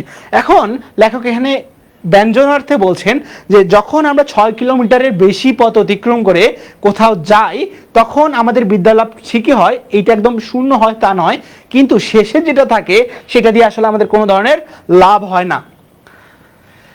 এই কয়টা চিন্তা করলে যথেষ্ট হইবে যে যে ছেলেদের সকাল 8টার মধ্যে বাইর হইয়া যাতায়াতে 4 ক্রোশ পথ ভাঙ্গিতে হয়, অর্থাৎ যাওয়া 2 ক্রোশ আসা 2 ক্রোশ, 4 ক্রোশ কিভাবে হইলো এখানেই আমি বলেছি। বাসা থেকে যাচ্ছ স্কুলে 2 ক্রোশ, এখান থেকে আসতেছো 2 ক্রোশ, কয় ক্রোশ? 4 ক্রোশ। 4 ক্রোশ মানে কয় মাইল? 8 মাইলের কিছুটা বেশি। তাহলে এটাকে কিলোতে হিসাব করো, তাহলে 8 গুণন 1.61 দিলে যেটা আসবে সেটা হচ্ছে কিলোমিটার। তার মানে বুঝতেছো যে কত দূরে স্কুলে যাওয়া আসার জন্য কাজটা সমাধা করতে হয়। তাহলে এরা কয়টার মধ্যে বেরিয়ে হয়? সকাল 8টার মধ্যে বেরিয়ে যায়। 4 ক্রোশ মানে 8 মাইল নয়, ঢের বেশি। ঢের মানে কিছুটা, ঢের মানে কিছুটা, 8 মাইল নয়, অর্থাৎ 4 ক্রোশ মানে 8 মাইল না, এর কিছুটা বেশি। বর্ষার দিনে মাথার উপরে মেঘের জল, পায়ের নিচে 1 হাঁটু কাঁধা, এবং গ্রীষ্মের দিনে জলের বদলে করা সূর্য। এখন আমাদের বর্ষাকালে কি হয়? বৃষ্টি হয়, বৃষ্টির সাথে কি থাকে? মেঘ থাকে। এখন বৃষ্টির পানি যদি যখন মাটিতে পড়ে তখন কি হয়ে যায়? কাদা হয়ে যায়। লেখক এখানে এইভাবেই উপস্থাপন করছে, বর্ষার দিনে মাথার উপর মেঘের জল, পায়ের নিচে 1 হাঁটু কাদা। আর গ্রীষ্মের দিনে কি হয়? গ্রীষ্মকালে কি হয়? তোমার এখানে পানি তো পড়ে না, কিন্তু এই যে পানির বদলে গ্রীষ্মকালে কি থাকে? গ্রীষ্মকালে সূর্য থাকে।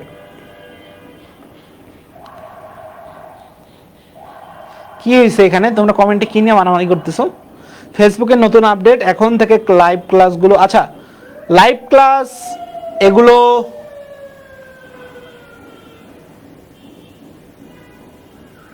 আচ্ছা তোমরা উল্টা পাল্টা ইয়া করিও না, বুঝছো? উল্টাপাল্টা কমেন্ট করো না। যারা জানার তারা জানোই, ফেসবুকের লাইভ 30 দিনের বেশি থাকবে না। আমি সবাইকে বলে দিচ্ছি এই জিনিসটা হচ্ছে না থাকলেও আমাদের যে ক্লাসগুলো হবে সেই ক্লাসগুলোতে আমরা এই ক্লাসগুলো তোমরা ইউটিউবে পাবা, আর আমাদের পেইড ব্যাচের ক্লাসগুলো তোমরা ওয়েবসাইটে পাবা। এগুলো নিয়ে প্যারা নাই। এখন তোমরা ক্লাস করো, উল্টাপাল্টা কমেন্ট করিও না। উল্টাপাল্টা কমেন্ট করা কিন্তু ভালো না। দেখো এখন করা সূর্য, এবং যেহেতু পানি পায় না, পানি না পাইলে মাটির যে ধুলো সেগুলো কিন্তু উঠতে থাকে। এখন এই যে কাদার বদলে ধুলো সাগর সাঁতার দিয়ে স্কুল ঘর করিতে হয়। সেই দুর্ভাগা বালকদের মা সরস্বতী, এখানে যে সরস্বতী বানানটা আছে এই সরস্বতী বানানটা ভালো করে দেখিও। এই সরস্বতী বানানটা কি শয় ব না, কিন্তু এই সরস্বতী বানান স্বর শয় ব তয় দীর্ঘী। এখন এই সরস্বতী বানান কিন্তু আমার যখন বিশ্ববিদ্যালয়ে অ্যাডমিশন টেস্ট ছিল তখন কিন্তু এই সরস্বতী বানানটা আসছিল। এখানে বেশিরভাগ পোলাপান, আমি যে আজকে সতর্ক করে দিলাম, তারপর যদি আমি কালকে পরীক্ষায় এই প্রশ্নটা দেই, দেখবা যেখানে 90% স্টুডেন্ট ভুল করবে। ভাই কিলোমিটার কোথা থেকে আসলো? তোমার যদি প্রশ্নে মাইল না বলে কিলোমিটার বলে সেই জিনিসটাও দেখাবো। অর্থাৎ তুমি যাতে কোনোভাবেই প্রশ্ন করলে তুমি না আটকাও সেই জিনিসটাই আমি দেখাইলাম। অর্থাৎ তোমাকে যদি ক্রস করে তাও যদি না আটকাও, মাইল বললেও যাতে না আটকাও, এখন যদি কিলোমিটার বলে তাও যাতে তুমি না আটকাও সেই জিনিসটাই আমি দেখছি। ওকে, খুশিতে বর দিবেন নাকি তাহাদের যন্ত্রণা দেখিয়ে কোথায় যে তিনি লুকাইবেন তাহা ভাবিয়ে পান না। মানে এখানে লেখক এইভাবেই বলছেন যে এই যে এত পরিশ্রম করে, এত উপায় অতিক্রম করে, ঝড় বৃষ্টি, আবার গ্রীষ্মের দিনে হচ্ছে তোমার সূর্য, আবার তার সাথে ধুলা, এই সব কিছু অতিক্রম করে যারা স্কুলে যায় তাদেরকে সরস্বতী আশীর্বাদ করবেন কি না, নাকি তাদের এই দুঃখ যন্ত্রণা বেদনা সেগুলো দেখে মুখ লুকাবেন, সেটাই তিনি আসলে ভেবে পান না। তারপরে দেখো এখানে বলছে, তারপরে এই কৃতবিদ্য শিশু দল বড় হয়ে একদিন গ্রামেই বসুন আর ক্ষুধার জ্বালায় অন্যত্রই যান, তাদের 4 ক্রোশ হাঁটা বিদ্যার তেজ আত্মপ্রকাশ করিবেই করিবে। এখন এই যে যারা বিদ্যা লাভ করছে তারা কি করছে? ধরো গ্রামেই কোনো কারণে থাকুক কিংবা শহরেই চলে যাক, তাদের এই ধরো 4 ক্রোশ হাঁটা পোলাপান তাদের যে বিদ্যার তেজ, অর্থাৎ যে বিদ্যাটা লাভ করে সেটা একদিন আত্মপ্রকাশ অর্থাৎ প্রকাশ পাবেই, তাদের সেটা রিভিল হবেই হবে, করিবেই করিবে। এখন দেখো এই যে করিবেই কথাটা বলছে, যখন কোনো সেন্টেন্সে বা যখন কোনো বাক্যে কোনো শব্দের পরে এই যে জোরপূর্বক এই শব্দটা বসানো হয়, অর্থাৎ রস্বইকার বসানো হয়, তখন সেই পদকে বলা হয় বলক। অর্থাৎ যেই শব্দে বল প্রয়োগ করা হয় সেই শব্দকে আমরা কি বলি? বলক। যেই শব্দে বল প্রয়োগ করা হয় যেই শব্দে বল প্রয়োগ করা হয় সেই শব্দকে কি বলা হয়? বলক। তাহলে যেই শব্দকে বল প্রয়োগ করা হয় সেটাকে কি বলে? বলক। তাহলে বলক কাকে বলে বলো তো? একজন বলছে বাংলা, বাংলা দ্বিতীয়, গণিত, ইংরেজি একের ভিতরে সব। ভাই একটু আগে আমি যখন ওই যে সংজ্ঞা দিচ্ছিলাম তখন 6.673 ইন্টু 10 ইনভার্স 11 বা 9.78 এটা যে বললাম তখন এটা শুনে না। বিজ্ঞানটা অ্যাড করে দাও, লিখন বিজ্ঞানটাও অ্যাড করে দাও। বিজ্ঞানটা পড়ালাম যে একটু আগে, বিজ্ঞানটা অ্যাড করলো না কেন? দেখো তাহলে যেই সমস্ত পদে কোনো কিছু বল প্রয়োগ করার জন্য হ্রস্ব ইকার ব্যবহার করা হয় তখন সেটাকে আমরা কি বলি? বলক বলি। কেহ মানে কেউ, কেহ কেহ বললেন শুনিয়াছি, অর্থাৎ কেউ কেউ বলতে শুনছি। আচ্ছা, যাদের ক্ষুধার জ্বালা মানে যারা আসলে খেতে পায় না তাদের কথা না হয় ধরিলাম, তাদের কথা বাদ দিলাম। এখানে না হয় ধরিলাম বলতে নেগেটিভ অর্থ প্রকাশ করছে, অর্থাৎ এটা এক ধরনের নেতিবাচক শব্দ। কি ধরনের শব্দ? নেতিবাচক শব্দ। যাদের সে জ্বালা নাই, অর্থাৎ যাদের খাওয়ার কোনো সমস্যা নাই তেমন সব ভদ্রলোকই বা কি সুখে গ্রাম ছাড়িয়া পলায়ন করেন। এখানে কবি ব্যঞ্জনার্থে আবার ব্যঙ্গার্থে বলছে যে ধরো যাদের আসলে খাওয়ার চিন্তা ভাবনা নাই তাদের কথা বাদ দিলাম, তারা খাওয়ার পায় এবং এই যে খাওয়ার পাচ্ছে তারা আবার কি কারণে শহরে যাচ্ছে। কেউ যখন কাজের অভাব পায় তখন সে খাইতে পায় না, এখন গ্রামে তো কাজ নাই এ কারণে সে শহরে যায়, এই কথাটা বাদ। কিন্তু যারা আসলে খাইতে পারে তারা কেন শহরে যায়? তারা কেন শহরে যায়? সামিকা মাইনুর বলছে যে শব্দে বলকের আরেকটা কি যেন নাম ছিল, না না বলকের নাম না, ওটা আরেকটা শব্দ, আলাদা শব্দ, ওটার নাম লগ্নক।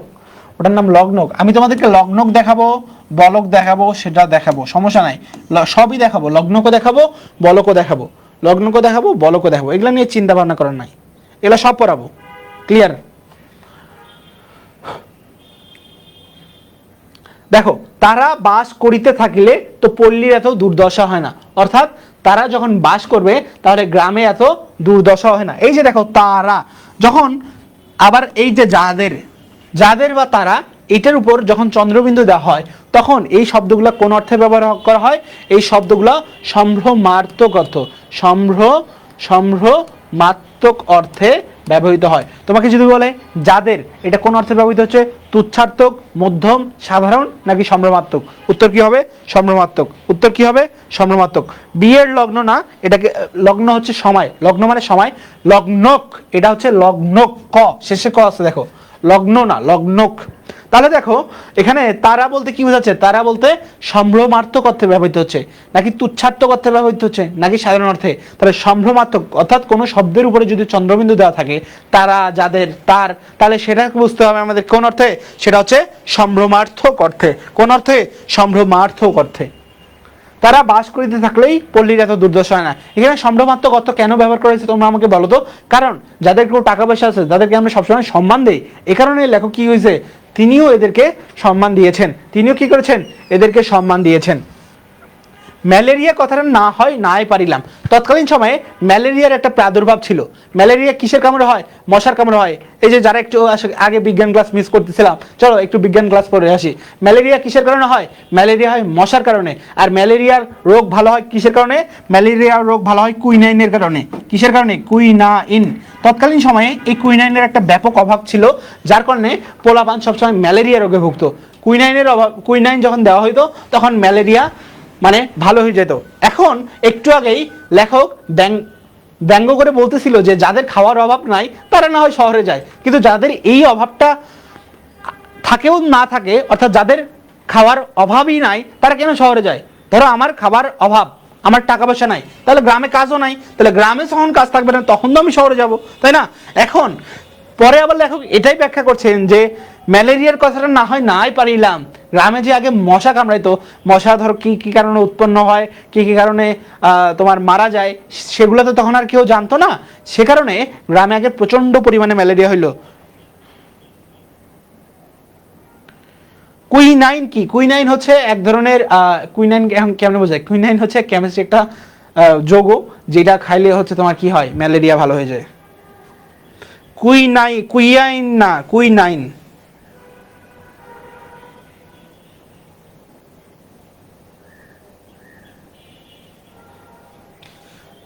মোহাম্মদ ফাহিম বলছে ভাই এত তথ্য দিলে নিতে পারবো না, 1 কেজি পাত্রে 2 কেজি দিতেছেন। আচ্ছা আমি তো সবকিছু লিখে লিখে দিচ্ছি, তোমার চিন্তার কোনো কারণ নাই, তুমি আর পিডিএফটা পড়বা, তখন দেখবো যে সবকিছু ইনশাল্লাহ বোঝাচ্ছ।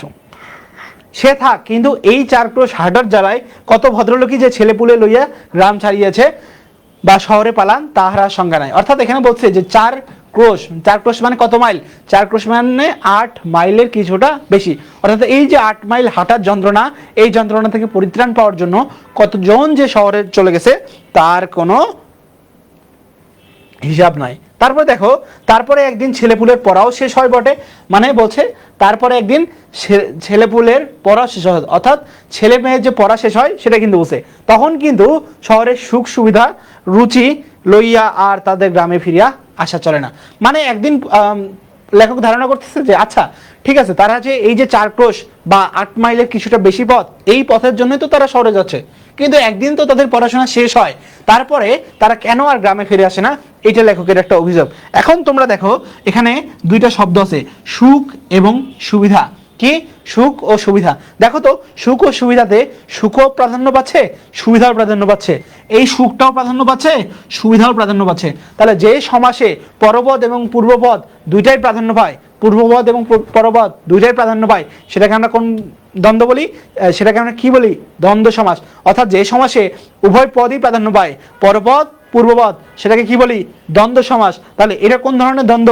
দেখো তো, সুখ এবং সুবিধা দুইটার সাথে সমার্থক না? তাহলে এটাকে আমরা বলতে পারি প্রায় সমার্থক বা সহচর দ্বন্দ্ব, প্রায় সমার্থক বা সহচর দ্বন্দ্ব। তাহলে প্রায় সমার্থক বা সহচর দ্বন্দ্ব, এটা আসলে কোন সমাস? এটা হচ্ছে দ্বন্দ্ব সমাসের একটা উদাহরণ। সুখ সুবিধা রুচি লইয়া আর তাদের গ্রামে ফিরে আসা চলে না। অর্থাৎ তারা তাদের ছেলে মেয়েদের জন্যই গেছে, কিন্তু যখন ছেলে মেয়েদের পড়াশোনা শেষ হয় তারা তো আর গ্রামে আসে না।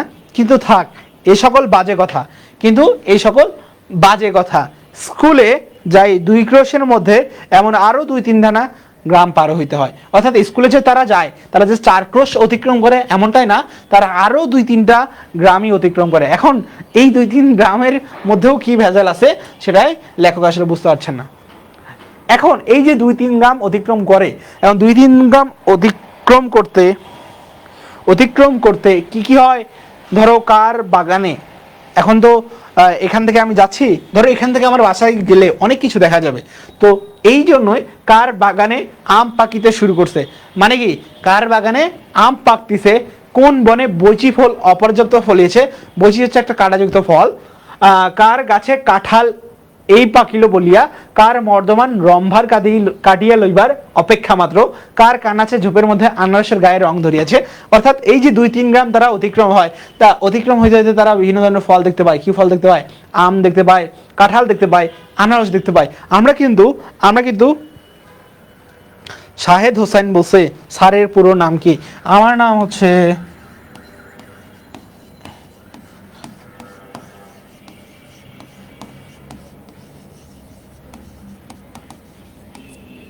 ঠিক আছে, এটা হচ্ছে আমার পুরো নাম। এখন দেখো, তাহলে তোমাদেরকে প্রশ্ন আসতে পারে নিচের কোন ফলের নাম তোমাদের বিলাসী গল্পে নাই? আম, কাঁঠাল, আনারস নাকি মালটা? তাহলে উত্তর কি হবে? তাহলে এই যে তোমার পড়ালেখার জন্য তোমাকে কিন্তু কি কি ফল আছে সেটা কিন্তু তোমাকে মুখস্থ রাখতে হবে। আমার যখন বিলাসীর দ্বিতীয় পাঠ পড়বা, বিলাসী যখন আমার দ্বিতীয় লেকচার আসবে, তখন কিন্তু আমি উপরে লিখে দিব পুনঃপাঠের মধ্যে তোমার দেওয়া থাকবে কোন কোন ব্যক্তির নাম আছে, কোন কোন চরিত্র আছে, কোন কোন ফলের নাম আছে, কোন কোন ফুলের নাম আছে, কোন রোগের নাম আছে, কোন ধরনের যন্ত্রপাতির নাম আছে, কোন উপকরণের নাম আছে, সব কিছুই কিন্তু বুঝিয়ে দেব। একজন বলছে রম্ভার কাদি বলতে ওই যে কলার একগুলা ঝোলে না কাদি, কলার কাদি, সেগুলোকে বলা হয় রম্ভার কাদি। এখন দেখো, কার পুকুর পাড়ের খেজুর মেথি কাটিয়া খাইলে ধরা পড়িবার সম্ভাবনা কম। অর্থাৎ খেজুরের যে হচ্ছে ইয়াগুলো থাকে, খেজুর যখন ছোট থাকে তখন খেজুরের যে কাদিগুলো থাকে, এখন এইভাবে বলা হচ্ছে যে পুকুর পাড়ে যে খেজুরের গাছ থাকে সেগুলো কাটে খেলে কোনো ধরা পড়া যাবে না, সেই জিনিসগুলোই আমরা কিন্তু চিন্তা ভাবনা করি। কিন্তু আসলে যা বিদ্যা কামচাটকার রাজধানীর নাম কি? অর্থাৎ এখানে বলছে কামাচকাটার রাজধানীর নাম কি? কি এবং সাইবেরিয়ার খনির মধ্যে রূপা মেলে না সোনা মেলে এ সকল দরকারি তথ্য অবগত হইবার ফুরসতি মেলে না। ফুরসত মানে কি? সময়। তাহলে আপনি আমাকে বলেন এই যে ফুরসতি এটা কোন ধরনের এটা কোন ধরনের লগ্নক? বলেন তো ফুরসতি এটা কোন ধরনের লগ্নক?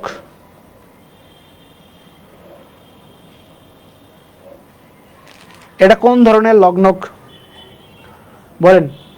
এটা কোন ধরনের লগ্নক? একটু আগেই কিন্তু আমি আপনাদেরকে বলছি আয়াত বলছে বলক। Good good.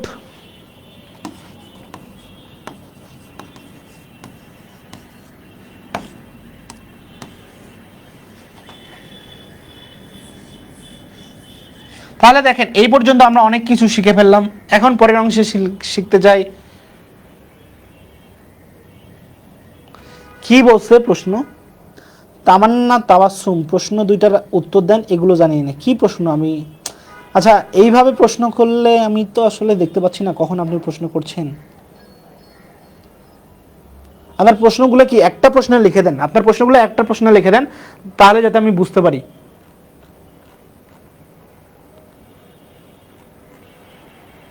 এখন আবার প্রশ্নই করেন না, এখন সবাই বলক লিখতে আসেন। আচ্ছা দেখেন কাজেই এক্সামিনের এখানে এক্সামিনের বলতে এখানে হচ্ছে এক্সাম মানে পরীক্ষার সময় এডেন কি জিজ্ঞাসা করলে পার্সিয়ার বন্দর আর হুমায়ুনের বাপের নাম জানিতে চাইলে লিখিয়া দেয় আসি তগলক্ষা। হুমায়ুনের বাবার নাম কি? বাবার হইল একবার জ্বর সারিল ঔষধে। তাহলে হুমায়ুনের বাবার নাম কি?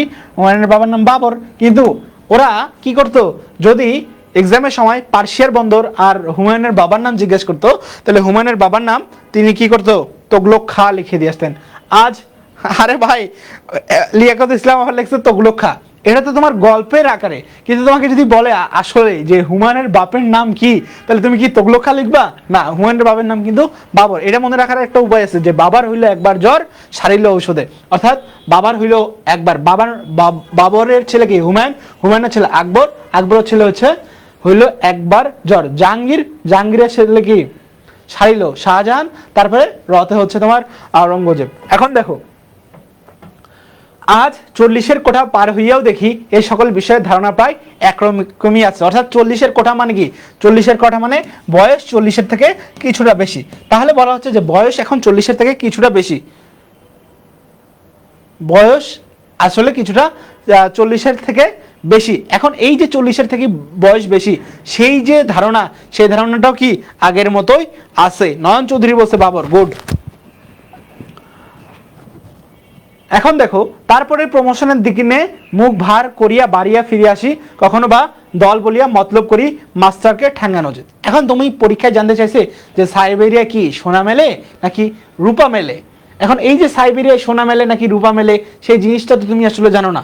এখন সাইবেরিয়ায় সোনা মেলে নাকি রূপা মেলে সে এখন এই জিনিসটা না জেনে সে প্রশ্নে ভুলভাল উত্তর দিয়ে আসতো, তাহলে সে কি পরীক্ষার সময় পাস করবে? এখানে প্রমোশন বলতে উত্তীর্ণ হওয়ার দিন বা পাস করার দিন। প্রমোশন বলতে কি? উত্তীর্ণ হওয়ার দিন কিংবা পাস করার দিন। এক্সাম কি? এক্সাম কি ভাই? এক্সাম পরীক্ষা। লিয়াকত ইসলাম এক্সাম কি? পরীক্ষা। এখানে এক্সামিনের বলতে বোঝাচ্ছে পরীক্ষার সময়, তখন তো এটা হচ্ছে অর্ধ তৎসম শব্দ করা, বুঝছো? মাস্টারকে ঠ্যাঙ্গানো উচিত। ঠ্যাঙ্গানো মানে হচ্ছে মারা উচিত। কখনো বা ঠিক করি অমন বিশ্রী স্কুল ছাড়িয়া দেওয়ার কর্তব্য, অর্থাৎ কখনো আবার ঠিক করে যে যেই স্কুল আমাদেরকে পাস করে যাচ্ছে না সেই রকম বিশ্রী স্কুলে আমরা আর পড়বো না, বা এটা ছাড়াই আমাদের কর্তব্য। ফাতিয়া নওশিন বলছো বাবরের ফ্যামিলি একবার বলো। আচ্ছা ঠিক আছে, এটা হচ্ছে বাবার হইল একবার জ্বর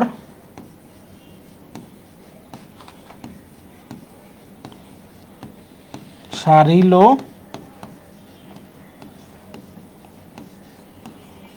ঔষধে।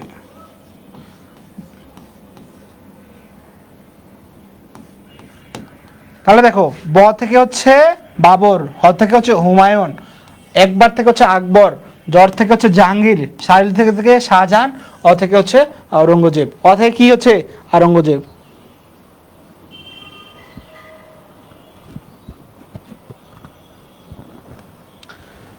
ফোন কই?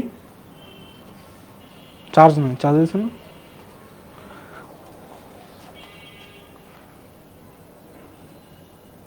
লিখো নাই আসলেই। আচ্ছা আসলেই বলতে এখন তোমরা কি বোঝাচ্ছ আমাকে একটু বলো। আসলেই বলতে তোমরা কি বোঝাচ্ছ সেটা আমাকে একটু বলতে হবে ভাই।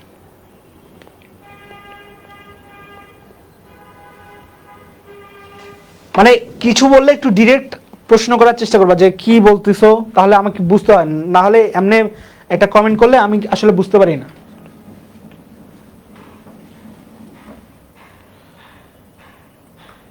লিখন বলছে বা মনে রাখার জন্য এত সুন্দর ট্রিক, কত কিছু মনে রাখবা ভাই, কত কিছু মনে রাখতে চাও সেটাই মনে রাখানো হবে, খালি তুমি পড়তে থাকো।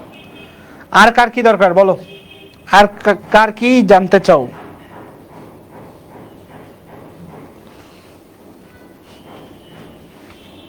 ভাই টাইপ করতে করতে টপিকটা শেষ হয়, তাহলে তুমি একটা কাজ করো, টপিকটা একবারে লিখে ফেলো, তাহলে আমার বুঝতে সুবিধা হয়। এখন যখন তুমি অন্য প্রশ্নে যাও তখন হচ্ছে আমি আসলে বুঝতে পারি না যে তুমি আসলে কি ধরনের প্রশ্ন করতে যাচ্ছ। এখন আবার লিখন বলছে ভাই আসলে আপনার আগের কথাগুলোর উপর, তোমরা একটু যখন কমেন্ট করবা তখন বলবা স্পষ্টভাবে, ওই যে একজন বললো না যে আমি এই প্রশ্নের উত্তর জানতে চাই, তখন কিন্তু আমি ওকে ডিরেক্ট উত্তর করে দিছি যে এই যে সামিকা মাইনুর বলছে যে ভাইয়া এইটা হচ্ছে আরেকবার বলেন, তখন আমি কিন্তু পুরোটাই লিখছি, তারপর বলছি বাবার এটা হচ্ছে কি বাবরের পুরো ফ্যামিলি নাম, বাবার থেকে হচ্ছে বাবর, হ থেকে হচ্ছে হুমায়ুন, এ থেকে হচ্ছে আকবর, জ থেকে হচ্ছে জাহাঙ্গীর, স থেকে হচ্ছে তোমার শাহজাহান, আর ও থেকে হচ্ছে আওরঙ্গজেব। এটা হচ্ছে বাবরের মুঘল আমলের পুরো বংশের একটা হিস্ট্রি। তো তুমি একদম উল্লেখ করে বলবা যে ভাইয়া ঔষধে থেকে আওরঙ্গজেব, ও থেকে আওরঙ্গজেব। এটা অনেকে আও লেখে, অনেকে এই যে আও রঙ্গজেবও লেখে, বুঝছো? নয়ন চৌধুরী বলছে ভাই বাদ দেন, সে মনে হয় পড়াশোনায় মনোযোগ নাই। আচ্ছা মনোযোগ থাক আর না থাক, প্রশ্ন করার ক্ষেত্রে যে কোনো টিচারকে, শুধুমাত্র আমাকে না, যে কোনো টিচারকে প্রশ্ন করার ক্ষেত্রে তোমরা যেটা করবা যে ভাইয়া এইডেন কি এই জিনিসটা বুঝায় নাই, বা পার্সিয়ার কি এই জিনিসটা বুঝি নাই, বা কামচাটকা কি এই জিনিসটা বুঝি নাই, বা তোগলক্ষা কে এই জিনিসটা বুঝি নাই। যখন এইভাবে প্রশ্ন করবা, যখন এইভাবে প্রশ্ন করবা তখন আসলে ক্লিয়ার হয়ে যাবে। লিখন বলছে ভাই আপনার গতি অনেক তাই তাল মেলাতে পারছি না, রকেট বয়। আচ্ছা গতি অনেক তো হবে ভাই, নাহলে এত কিছু পড়বা কেমনে? সোহানুর রহমান বলছে বলক কি ভাইয়া? বলক হচ্ছে কোনো একটা শব্দে বা কোনো একটা পদে যখন আমি বল প্রয়োগ করি, যেমন ধরো এখানে কোরিয়া লেখছে, যখন আমি বলবো করি আই, তখন সেটা হয়ে যাবে বলক। অর্থাৎ কোনো শব্দে যখন বল প্রয়োগ করা হয়, কোনো শব্দে যখন বল প্রয়োগ করা হয় তখন সেটাকে বলা হয়, লগ্নক। তখন কি বলা হয়? তখন সেটাকে বলা হয় বলক। যেটাকে বল প্রয়োগ করা হবে, যেই শব্দে বল প্রয়োগ করা হবে সেটাকে বলা হয় বলক। তাহলে করি আই তো ছিল না, কোরিয়া ছিল। এখন ধরো ফিরি আসিয়াই, তাহলে আসিয়াই কি হবে? বলক। যেখানে বল প্রয়োগ করা হবে সেটা কি হবে? বলক। সেটা কি হবে? বলক। ক্লিয়ার?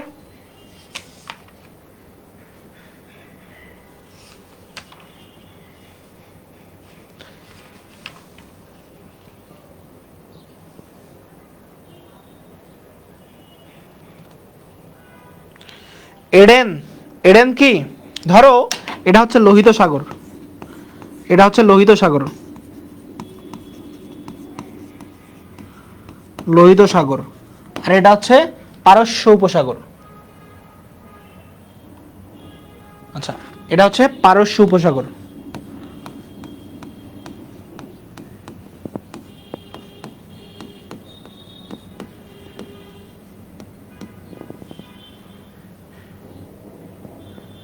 এখন এই দিকে হচ্ছে তোমার আরব সাগর, এদিকে কোন সাগর? এইদিকে হচ্ছে আরব সাগর। তাহলে এই যে লোহিত সাগর, এই যে লোহিত সাগর এবং এই যে আরব সাগর, এই আরব সাগর এবং লোহিত সাগরের মাঝখানে যে বন্দর, মাঝখানে যে বন্দর, সেই বন্দরের নাম হচ্ছে এডেন। সেই বন্দরের নাম কি? এডেন। তাই লোহিত সাগর এবং আরব সাগরের মাঝখানের বন্দরের নাম কি? এডেন। লোহিত সাগর এবং আরব সাগর, লোহিত সাগর এবং আরব সাগর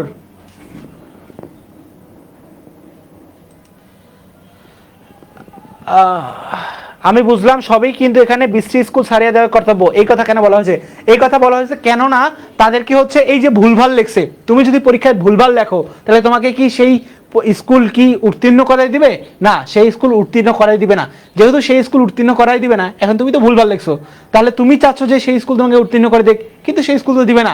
এই জন্যই বলা হয়েছে যে অমন বিশ্রী স্কুল, অর্থাৎ তোমাকে যেহেতু পাস করাই দেয় নাই সেটাকেই বলছে। ওকে ভাই, প্রশ্ন ধরেন ধরেন ধরে আপনি কথা বলেন। কে দেখেন আগে, তাহলে ধরিয়েন না। এই যে লোহিত সাগর বা এই যে হচ্ছে আরব সাগর, এই যে লোহিত সাগর, লোহিত সাগর, রাবেয়া বাসুরি বলছে লগ্নক আর বলক কি একই শব্দ বোঝায় না। লগ্নক হচ্ছে একটা বাক্যে প্রতিটা পদ, এই প্রতিটা পদকেই এক একটা লগ্নক বলে। লগ্নক হচ্ছে 4 প্রকার: বিভক্তি, অনুসর্গ, বলক। লগ্নক হচ্ছে কয় প্রকার? 4 প্রকার। এটা হচ্ছে ব্যাকরণের ক্লাসে আরো ক্লিয়ার করে দিব। এখন মনে রাখবা যে এখানে যদি রস্বইকার হয় তাহলে সেটাকে বলক বলে। সেটাকে কি বলা হয়? বলক বলা হয়। লগ্নক আর বলক এক না। আচ্ছা দেখো, জায়গা তো ছোট, এত বড় করে লিখতে গেলে তোমাকে তো সব মিশাই দিতে হবে। তুমি যদি সব বুঝতে চাও তাহলে বুঝাই। এই যে এটা হচ্ছে লোহিত সাগর, আর এটা হচ্ছে এই অংশে লোহিত সাগর, আর এই সাইড হচ্ছে আরব সাগর। এটা কোন সাগর? এটা হচ্ছে লোহিত সাগর। সব বুঝাবো, কোনো সমস্যা নাই, বোঝানোর জন্যই তো আসি। এটা হচ্ছে লোহিত সাগর, আর এটা হচ্ছে আরব সাগর। কোন সাগর? আরব সাগর। তাহলে এই লোহিত সাগর এবং আরব সাগর এর মাঝখানে যে সমুদ্র বন্দর, এর মাঝখানে যে সমুদ্র বন্দর, এর মাঝখানে সমুদ্র বন্দর, এই সমুদ্র বন্দরের নামই হচ্ছে এডেন। এই সমুদ্র বন্দরের নামই হচ্ছে এডেন। এই সমুদ্র বন্দরের নামই কি? এডেন। ক্লিয়ার? এই সমুদ্র বন্দরের নাম কি? এডেন। এখন এই সমুদ্র বন্দরে কি হয়? এই সমুদ্র বন্দর তোমার লবণ তৈরির জন্য বিখ্যাত। এই সমুদ্র বন্দর লবণ তৈরির জন্য বিখ্যাত। তাহলে এডেন কি বুঝতে পারছো? কে প্রশ্ন করছিল এডেন কি?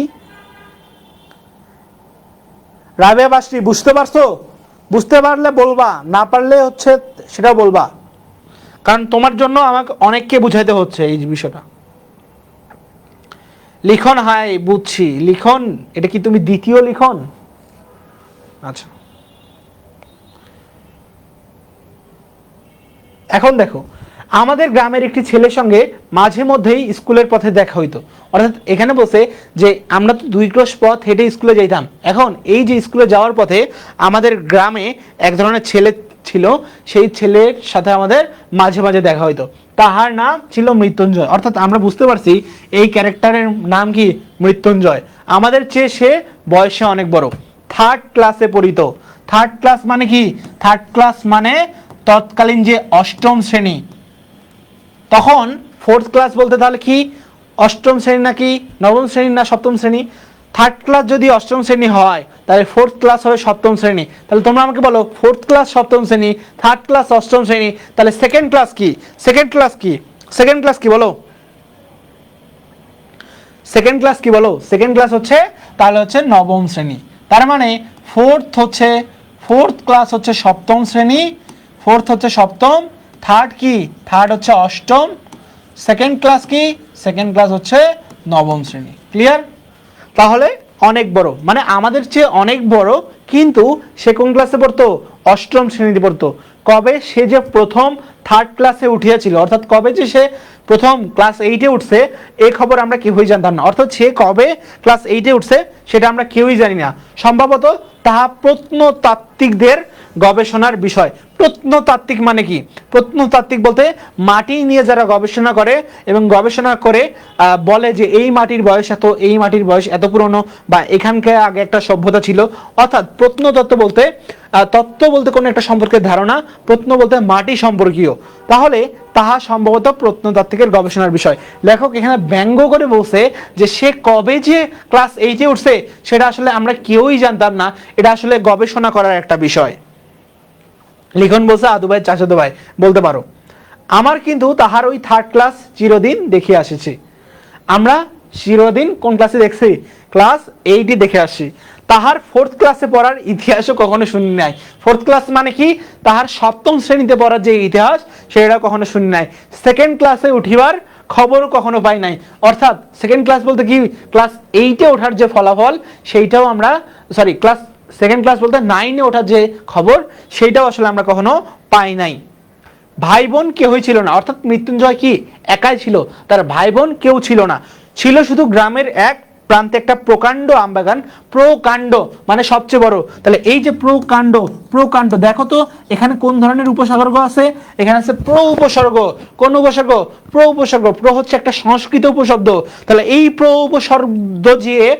উপসর্গ দিয়ে যে ধরনের সমাস গঠিত হয় তাদেরকে আমরা বলি প্রাদি সমাস। কোন সমাস? প্রাদি সমাস।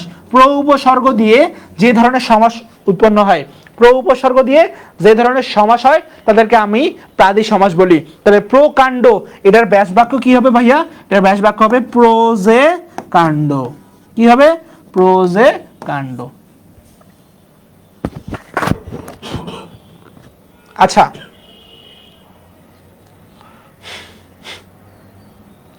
তার মধ্যে একটা প্রকাণ্ড পোড়াবাড়ি, তার মানে কি? তার মধ্যে একটা বড় আম কাঁঠালের বাগান তো ছিলই, আর তার মধ্যে কি ছিল? আর তার মধ্যে ছিল একটা প্রকাণ্ড পোড়াবাড়ি। অর্থাৎ যে বাড়িটা তোমার হচ্ছে আদিমকালে, যে বাড়িটা একটু পুরাতন হয়ে যায় এবং যেখানে ধরো কোনো কারণে আগুন টাগুন লাগছিল সেগুলোকে বলা হয় পোড়াবাড়ি।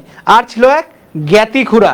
জ্ঞাতি মানে হচ্ছে, খুড়া মানে হচ্ছে তোমার আমরা এটাকে অনেক হিন্দু তোমার খালু হিসাবেও বলে, অনেকে আবার তোমার জ্যাঠা হিসাবে বলে। তো বেশিরভাগ জায়গায় খালু হিসাবেই মানে আমাদের যে মেশো বা পেশো সেই অর্থেই ব্যবহার করা হয়।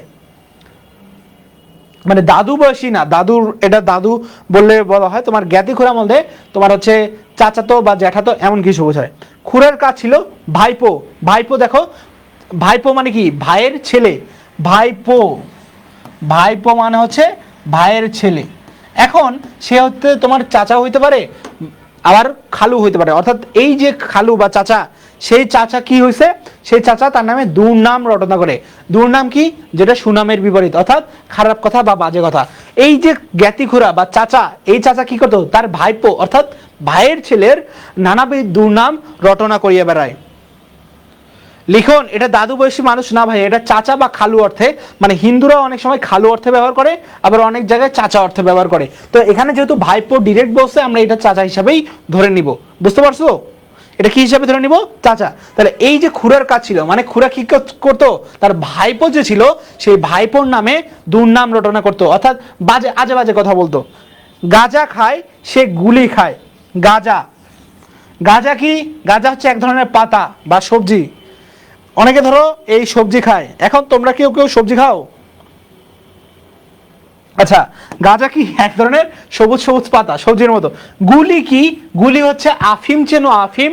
আফিমে তৈরি ছোট ছোট এইগুলি আবার মনে করেন না যে বন্দুকের গুলি। এইগুলি হচ্ছে আফিমের ছোট ছোট গুটি।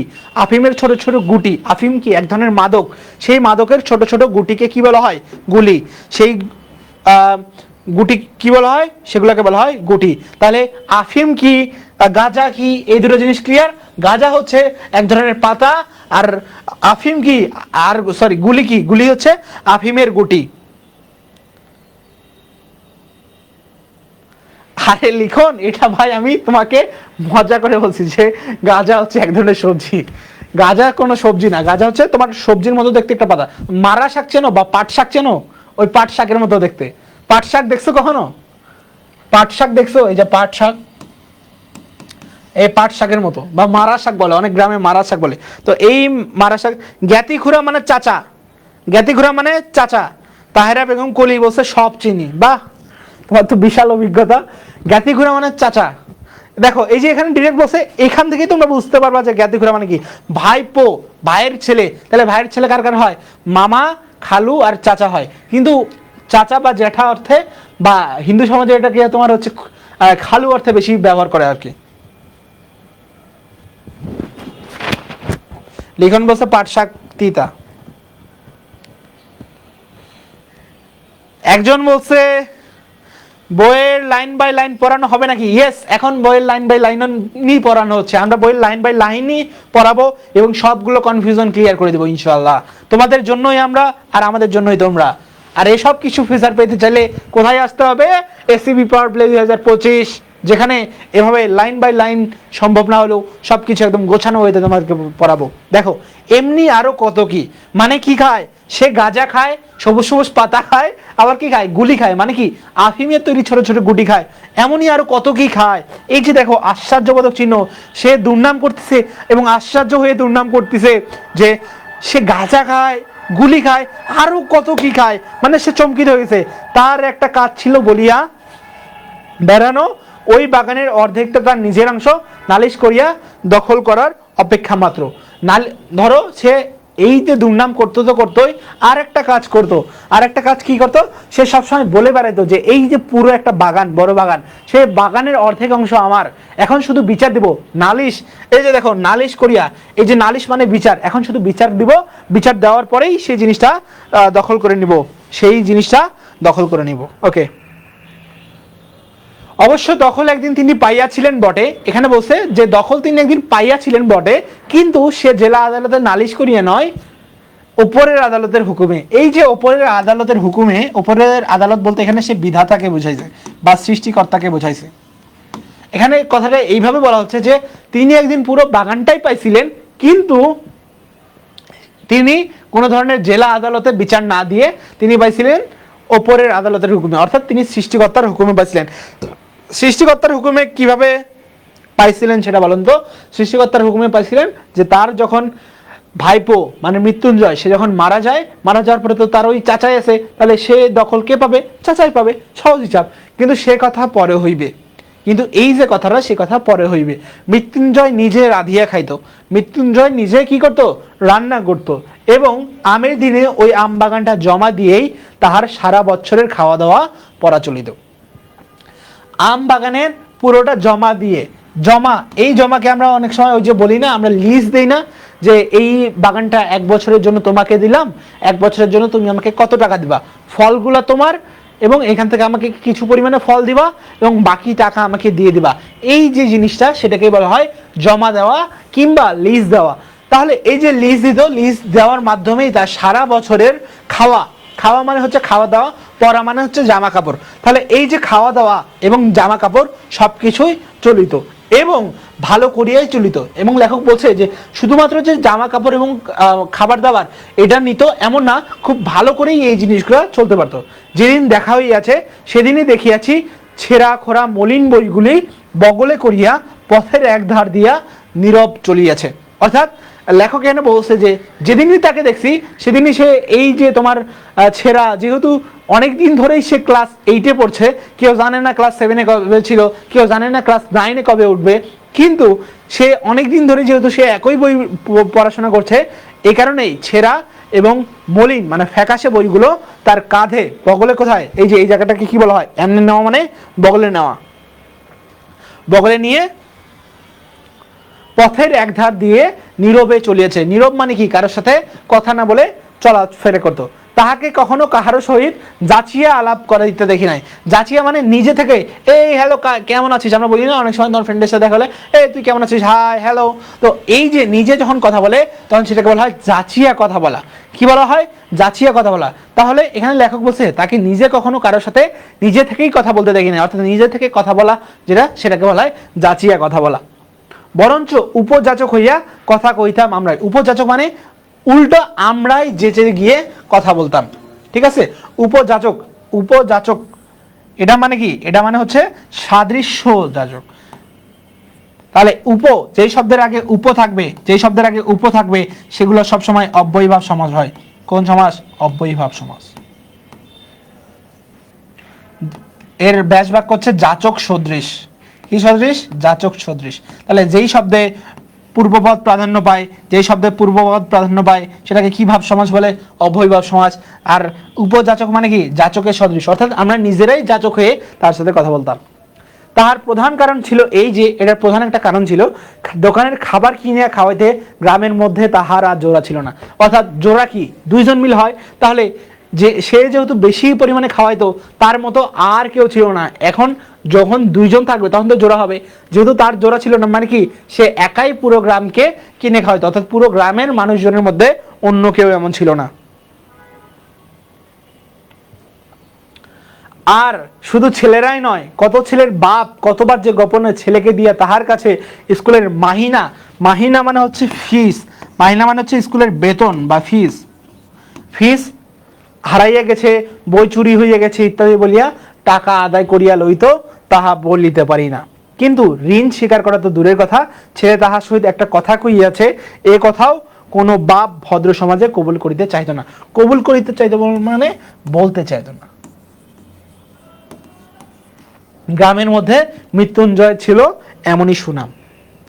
মানে মৃত্যুঞ্জয়ের একদিকে একটা দুর্নাম ছিল, সেই দুর্নামটা কি, যে এই যে ধরো সে কারো স্কুলের বেতন দিয়ে দিচ্ছে, বা কোনো বাপ তার ছেলেকে তার কাছে পাঠাচ্ছে যে আমার স্কুলের বেতন হারাই গেছে, বা আমি পরীক্ষার ফিস দিতে পারি নাই, বা হচ্ছে এই জিনিসগুলা দিয়ে তাকে সে টাকা পয়সা আনাইতো। কিন্তু পরবর্তীতে কি হলো, তার বাবা সে যে মৃত্যুঞ্জয়ের সাথে কথা বলছে এই কথাটাই কখনো স্বীকার করতো না।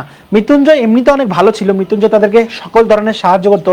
মানে আমরা কি দেখলাম, মৃত্যুঞ্জয় হচ্ছে উদার এবং মৃত্যুঞ্জয় মানবিক। মৃত্যুঞ্জয় দুইটা ক্যারেক্টারিস্টিক্স পাইলাম, এটা কি, মৃত্যুঞ্জয় হচ্ছে উদার এবং মানবিক। কিন্তু এই মানবিক এবং উদার মৃত্যুঞ্জয় তার সাথে যে কেউ কথা বলবে সেই জিনিসটা আসলে কেউ দেখতে পারতো না, সেই জিনিসটা আসলে কেউ দেখতে পারতো না।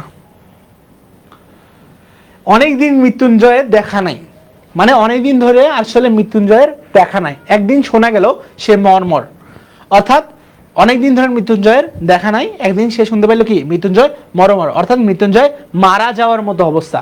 আর একদিন শোনা গেল মালোপাড়ার এক বুড়ো মালো তাহার চিকিৎসা করিয়া এবং তাহার মেয়ে বিলাসী সেবা করিয়া মৃত্যুঞ্জয়কে যমের মুখ থেকে এই যাত্রায় ফিরিয়ে আনিয়েছে। যমকে, যম হচ্ছে হিন্দু ধর্মের মৃত্যুর দেবতা। তাহলে যমকে হিন্দু ধর্মের মৃত্যুর দেবতা। তাহলে বুড়ো পাড়ার, এখানে সুনাম একটু আগে দেখো, এখানে যদি তোমাদের প্রশ্ন আছে যে সুনাম বলতে কি বোঝানো হয়েছে, তাহলে সুনাম বলতে কিন্তু এখানে বিদ্রুপ করা হয়েছে। সুনাম বলতে কি করা হয়েছে, সুনাম বলতে এখানে বিদ্রুপ করা হয়েছে। এটা কিন্তু সেই সুনাম না, এখানে বিদ্রুপ করা হয়েছে।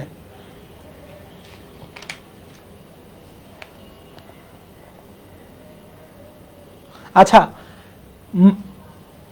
আরে একজন বলছে যে মালো কি বলছে, আজকে কি গল্পটা শেষ করে ফেলবে? না, আজকে গল্প শেষ করবো না, এটা পার্ট 2 হবে। পার্ট 2 কবে আসবে সেটা বলবো। মালোপাড়ার, আচ্ছা মালোপাড়ার এক বুড়ো মালো মানে হচ্ছে বোঝায় যারা, মালো বলতে আসলে সাপ ধরে যারা জীবিকা নির্বাহ করে বা সাপের ওঝা, এখানে সেটাই বোঝানো হয়েছে। তাহলে মালো বলতে সাপ ধরে যারা জীবিকা নির্বাহ করে বা সাপের ওঝা। ক্লিয়ার? তারপরে দেখেন, তারপরে বলছে অনেক দিন তাহার মিষ্টান্নের সদ্বয় করেছি, মনটা কেমন করিতে লাগিল, একদিন সন্ধ্যার অন্ধকারে লুকাইয়া তাহাকে দেখিতে গেলাম। যেহেতু একটু আগেই বিদ্রুপ করে বসে তার অনেক সুনাম আছে, এই কথাটা আসলে কেউ ভদ্র সদ্য সমাজে স্বীকার করতে চায় না, এই কারণেই বলছে যে অনেকদিন ধরে আসলে তার খাবার খাইছি, এটা যেহেতু সৎ ব্যবহার করেছি, সেহেতু আমার একটা দায়িত্ব আছে। আমার তো মন কেমন কেমন করতে লাগলো, ধরো আমি তোমাকে অনেকদিন ধরে খাওয়াই, এখন কোনো কারণে শুনলা আমি অসুস্থ, যেমন বুলবুল ভাইয়া, তোমাদের বুলবুল ভাইয়া আমাকে অনেকদিন ধরে খাওয়াই, এখন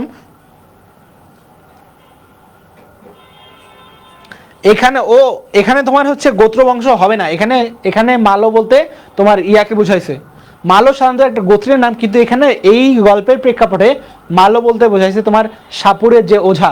তোমাদের বইয়ের পিছনে দেখবা, বইয়ের পিছনে যে শব্দার্থ দেওয়া আছে সেখানেও একই ব্যাখ্যা দেওয়া আছে যে সাপুরের ওঝা, সাপের ওঝা যারা সাপ ধরে জীবিকা নির্বাহ করে। এখন ধরো তোমার বুলবুল ভাই আমাকে প্রায় খাওয়ায়, এখন বুলবুল ভাই অসুস্থ হয়ে গেল, এখন আমার নিজের মনে একটা কেমন লাগে না, যে সে যতই খারাপ হোক, তার যেহেতু আমি খাবার খেয়ে আসি, তাকে দেখা উচিত, তাকে কি করা উচিত, তাকে হচ্ছে দেখা করা উচিত।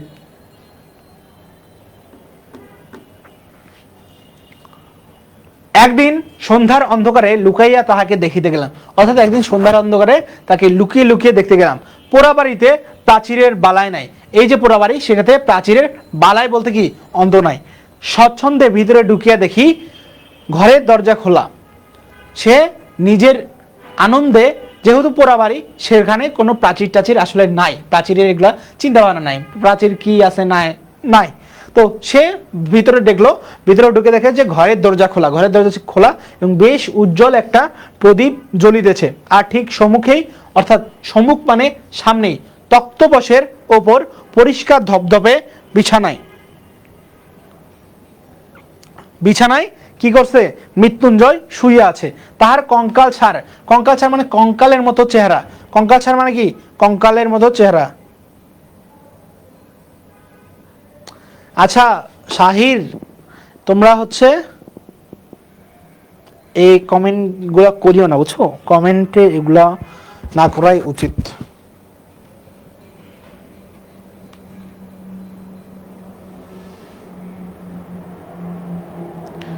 এখন দেখো কি বলা হয়েছে, তক্তপোশের উপর পরিষ্কার ধবধবে বিছানায় মৃত্যুঞ্জয় শুইয়া আছে, তাহার কঙ্কালসার দেহের প্রতি চাহিলেই বোঝা যায় বাস্তবিক যমরাজ চেষ্টা ত্রুটি কিছু করে নাই। অর্থাৎ বাস্তবেই আসলে যেহেতু কঙ্কালসার শূন্য, তো হিন্দুদের যে মৃত্যুর দেবতা সে আসলে কম চেষ্টা করে নাই, তাহার দেহের প্রতি চাহিলেই বোঝা যায়। তবে যে শেষ পর্যন্ত সুবিধা করিয়া উঠতে পারে নাই, মানে শেষ পর্যন্ত তাকে মেরে ফেলতে পারে নাই, শেষ পর্যন্ত যে মেরে ফেলতে পারে নাই এই জিনিসটা কিন্তু বোঝাইছে। সে কেবল ওই মেয়েটির জোরে, কোন মেয়েটি?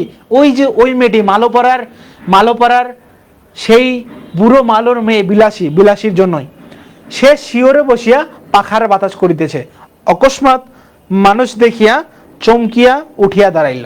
অর্থাৎ সে মানে মাথার পাশে বাতাস করছে এইভাবে, কিন্তু হঠাৎ করে, অকস্মাৎ মানে হঠাৎ করেই সে মানুষ দেখিয়া দাঁড়াই গেল। এই সেই বুড়ো সাপুরের মেয়ে বিলাসী। অর্থাৎ এখানে মালো বলতে কি বোঝাচ্ছে? মালো বলতে সাপুরের জাতকে বোঝাচ্ছে। কিন্তু মালো কি?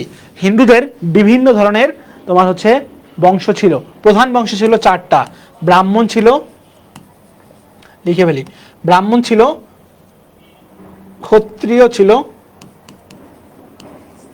বৈশ্য ছিল, আর হচ্ছে শূদ্র ছিল। এই চারটা ছিল প্রধান জাত। এই চারটা জাতের পরে তাদের আরেক ধরনের জাত ছিল, তাদের আরেক ধরনের জাত ছিল যেটাকে বলা হয়তো অস্পৃষ্ট, অস্পৃষ্ট বা তোমার যাকে টাচ করা যায় না। এই অস্পৃষ্ট জাতের মধ্যে দুইজন ছিল। অস্পৃষ্ট জাতের মধ্যে কয়জন ছিল? অস্পৃষ্ট জাতের মধ্যে দুইজন ছিল। একটাকে বলা হয় ডোম, একটাকে বলা হয় ডোম বা মেথর, একটাকে বলা হয় ডোম বা মেথর, আরেকটাকে তোমার বলা হয় মালো।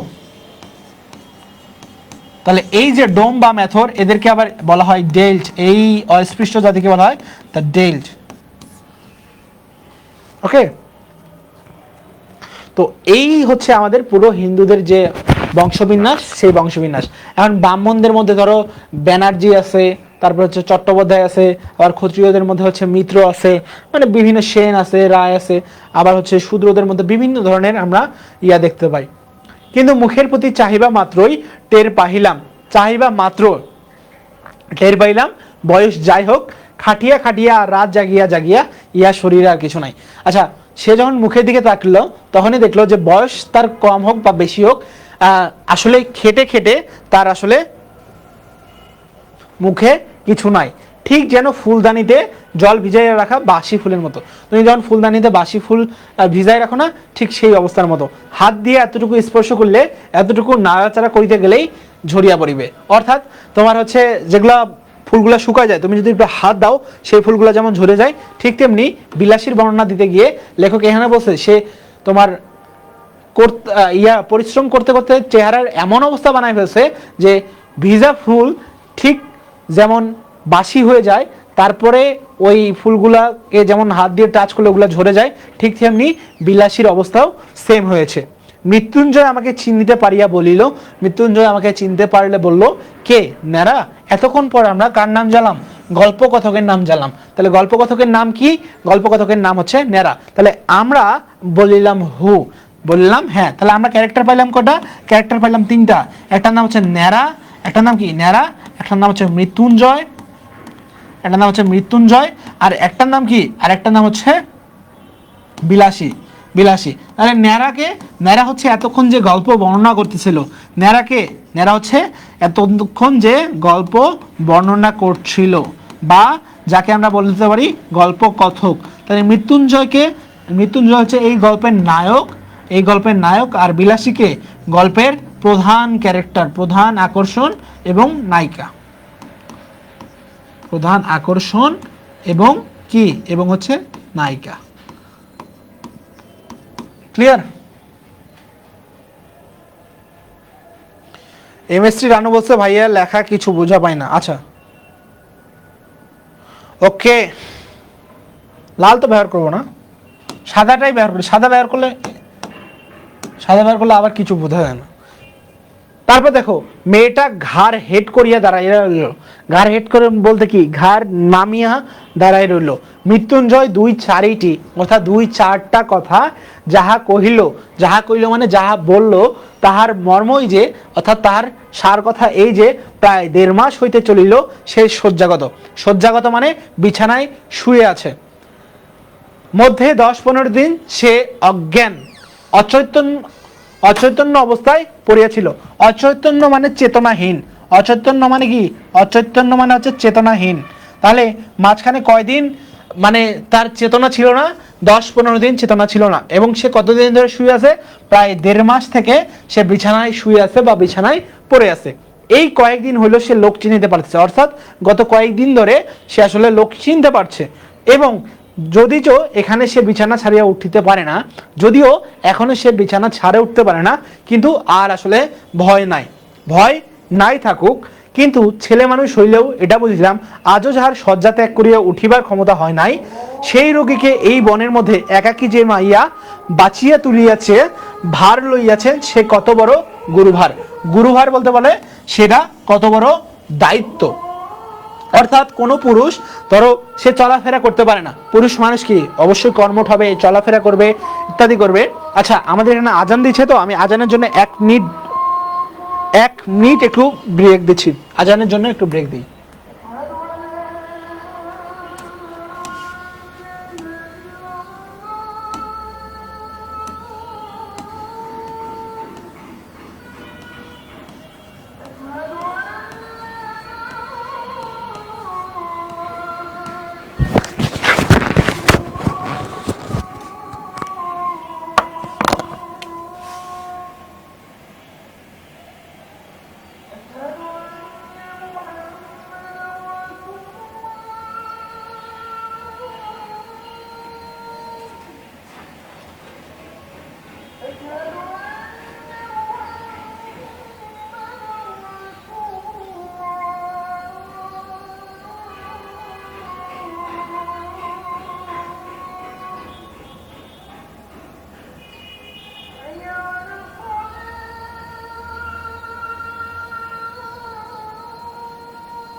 আচ্ছা, ক্লাস হচ্ছে আমাদের এই 1 নাম্বার টপিক যতক্ষণ শেষ হবে ততক্ষণ ক্লাস শেষ হবে। বিলাসী চলে আসছে ক্লাস করতে।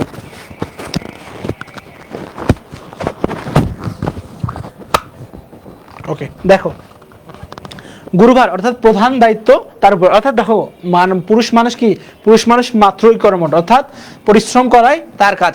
এখন যখন কোনো পুরুষ 1 মাস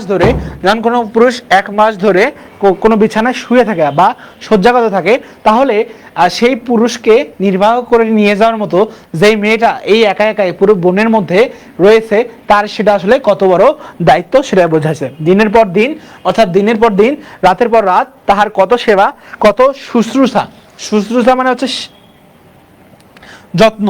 শুশ্রূষা মানে কি? শুশ্রূষা হচ্ছে সেবা যত্ন। কত ধৈর্য, কত রাত জাগা। অর্থাৎ একই সাথে দিনের পর দিন বা রাতের পর রাত এই মেয়েটা একই সাথে কত ধরনের সেবা যত্ন এবং রাত জাগছে এবং কত পরিশ্রম করছে, সে কত বড় সাহসের কাজ, এবং সেটা কত বড় সাহসের কাজ। কিন্তু যে বস্তুটি এই অসাধ্য সাধন করিয়া তুলিয়াছিল তার পরিচয় যদিচ সেদিন পাই নাই, কিন্তু তাহার আর একদিন পাইয়াছিলাম। অর্থাৎ এই যে কঠিন কাজটা সে যতই গুরু দায়িত্বভাবে পালন করছে এবং যত গভীরভাবে পালন করছে, তার আসলে এমডি রাকিব বলছে ভাই মূল বিষয়গুলো পড়ান, ক্লাস অনেক বড় হয়ে আছে। মূল বিষয়গুলো তো পড়াবো, মূল বিষয়গুলো তোমরা যখন আমাদের ব্যাচগুলোতে ভর্তি হবা সেটাতে দেখতে পাবা। এখানে পুরো গল্পটা আমরা পড়াই দিচ্ছি, অর্থাৎ পুরো গল্পটা পড়াই দিচ্ছি।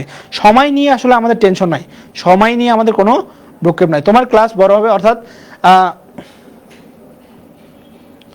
ভাইয়া ক্লাস এটা নোট দিতে হবে, হ্যাঁ তুমি চাইলে নোট দিতে পারো। তোমার প্রত্যেকটা লাইন ব্যাখ্যা করতে বা তোমার প্রত্যেকটা লাইন বুঝতে তোমার যতটুকু দরকার ঠিক ততটুকুই দেওয়া হবে, পুরো লাইন বোঝানো হবে, সমস্যা নাই। একটার পর একটা লাইন ভেঙে ভেঙে বোঝানো হবে। ফিরবার সময় মেয়েটি আর একটি প্রদীপ লইয়া আমার আগে আগে ভাঙ্গা প্রাচীরের শেষ পর্যন্ত আসিল। অর্থাৎ মেয়েটা কি করলো, ভাঙ্গা প্রাচীরের শেষ পর্যন্ত আসিল। এতক্ষণ পর্যন্ত সে একটি কথাও কহে নাই, এইবার আস্তে আস্তে বলিল রাস্তা পর্যন্ত তোমায় রেখে আসবো কি। মানে এতক্ষণ সে কোনো কথাই বলে নাই, প্রদীপ নিয়ে সে আগে আগে যাচ্ছিল, এখন সে বললো যে রাস্তা পর্যন্ত তোমাকে দিয়ে আসবো কি। বড় বড় আম গাছে সমস্ত বাগানটা যেন একটা জমাট অন্ধকারের মতো বোধ হয়েছিল। অর্থাৎ প্রত্যেকটা আম গাছ এত বড় যে এই জন্যই পুরো বাগানটা আসলে তোমার জমাট অন্ধকারের মানে বদ্ধ অন্ধকারের মতো মনে হচ্ছিল। পথ দেখা তো দূরের কথা, মানে কি তোমার এতটাই অন্ধকার, রাস্তা তো সেখানে তুমি কেমন দেখবা, এটা তো আরো দূরের কথা, নিজের হাতটা পর্যন্ত দেখা যায় না। বলিলাম পৌঁছে দিতে হবে না, শুধু আলোটা দাও। বললো কি তোমাকে পৌঁছায় দিতে হবে না, তুমি শুধু আলোটা দাও। সে প্রদীপটা আমার হাতে দিতেই তার উৎকণ্ঠিত মুখের চেহারাটা আমার চোখে পড়িল। আস্তে আস্তে সে বলিল একলা যেতে ভয় করবে না তো। মানে সে আরো জিজ্ঞেস করছে যে তুমি যে একাই যাচ্ছ, সে একা যেতে তোমার কি ভয় লাগবে না।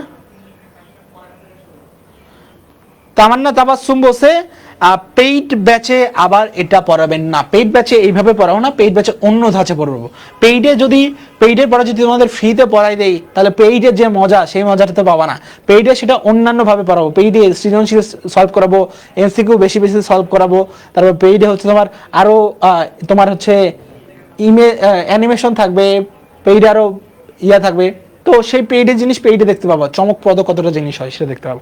দেখো একটু এগিয়ে দিয়ে আসবো, সে আবার বলছে যে একলা যেতে তো ভয় করবে না, একটু আগাই দিয়ে আসি। মেয়ে মানুষ জিজ্ঞাসা করে যে ভয় করবে না তো, সুতরাং মনে যাই হোক, মনে যাই থাকুক, সে ভয় পাক আর না পাক, প্রত্যুত্তরে অর্থাৎ প্রতি উত্তরে শুধু একটা না বলিয়াই অগ্রসর হয়ে গেলাম।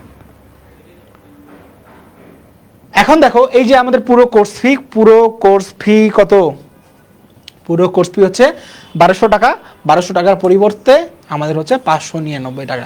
তবে চিন্তার কোনো একটু কারণ আছে, যদি ক্লাস শুরু হয়ে যায় বা কোর্স শুরু হয়ে যায় তারপরে এই কোর্স ফি কিন্তু বেড়ে যাবে। অর্থাৎ আজকে পর্যন্ত, আজকে তুমি যদি ভর্তি হও আজকেও তোমার জন্য কোর্স ফি থাকবে 599 টাকা। কিন্তু আগামীকাল যদি তুমি ভর্তি হও, আই ডোন্ট নো আগামীকাল তোমার 599 টাকা থাকবে নাকি 599 টাকা থেকে বের হয়ে একটু বেড়ে যাবে। বুঝতে পারছো, এর থেকে বাড়তেও পারে, এর থেকে কমতেও পারে।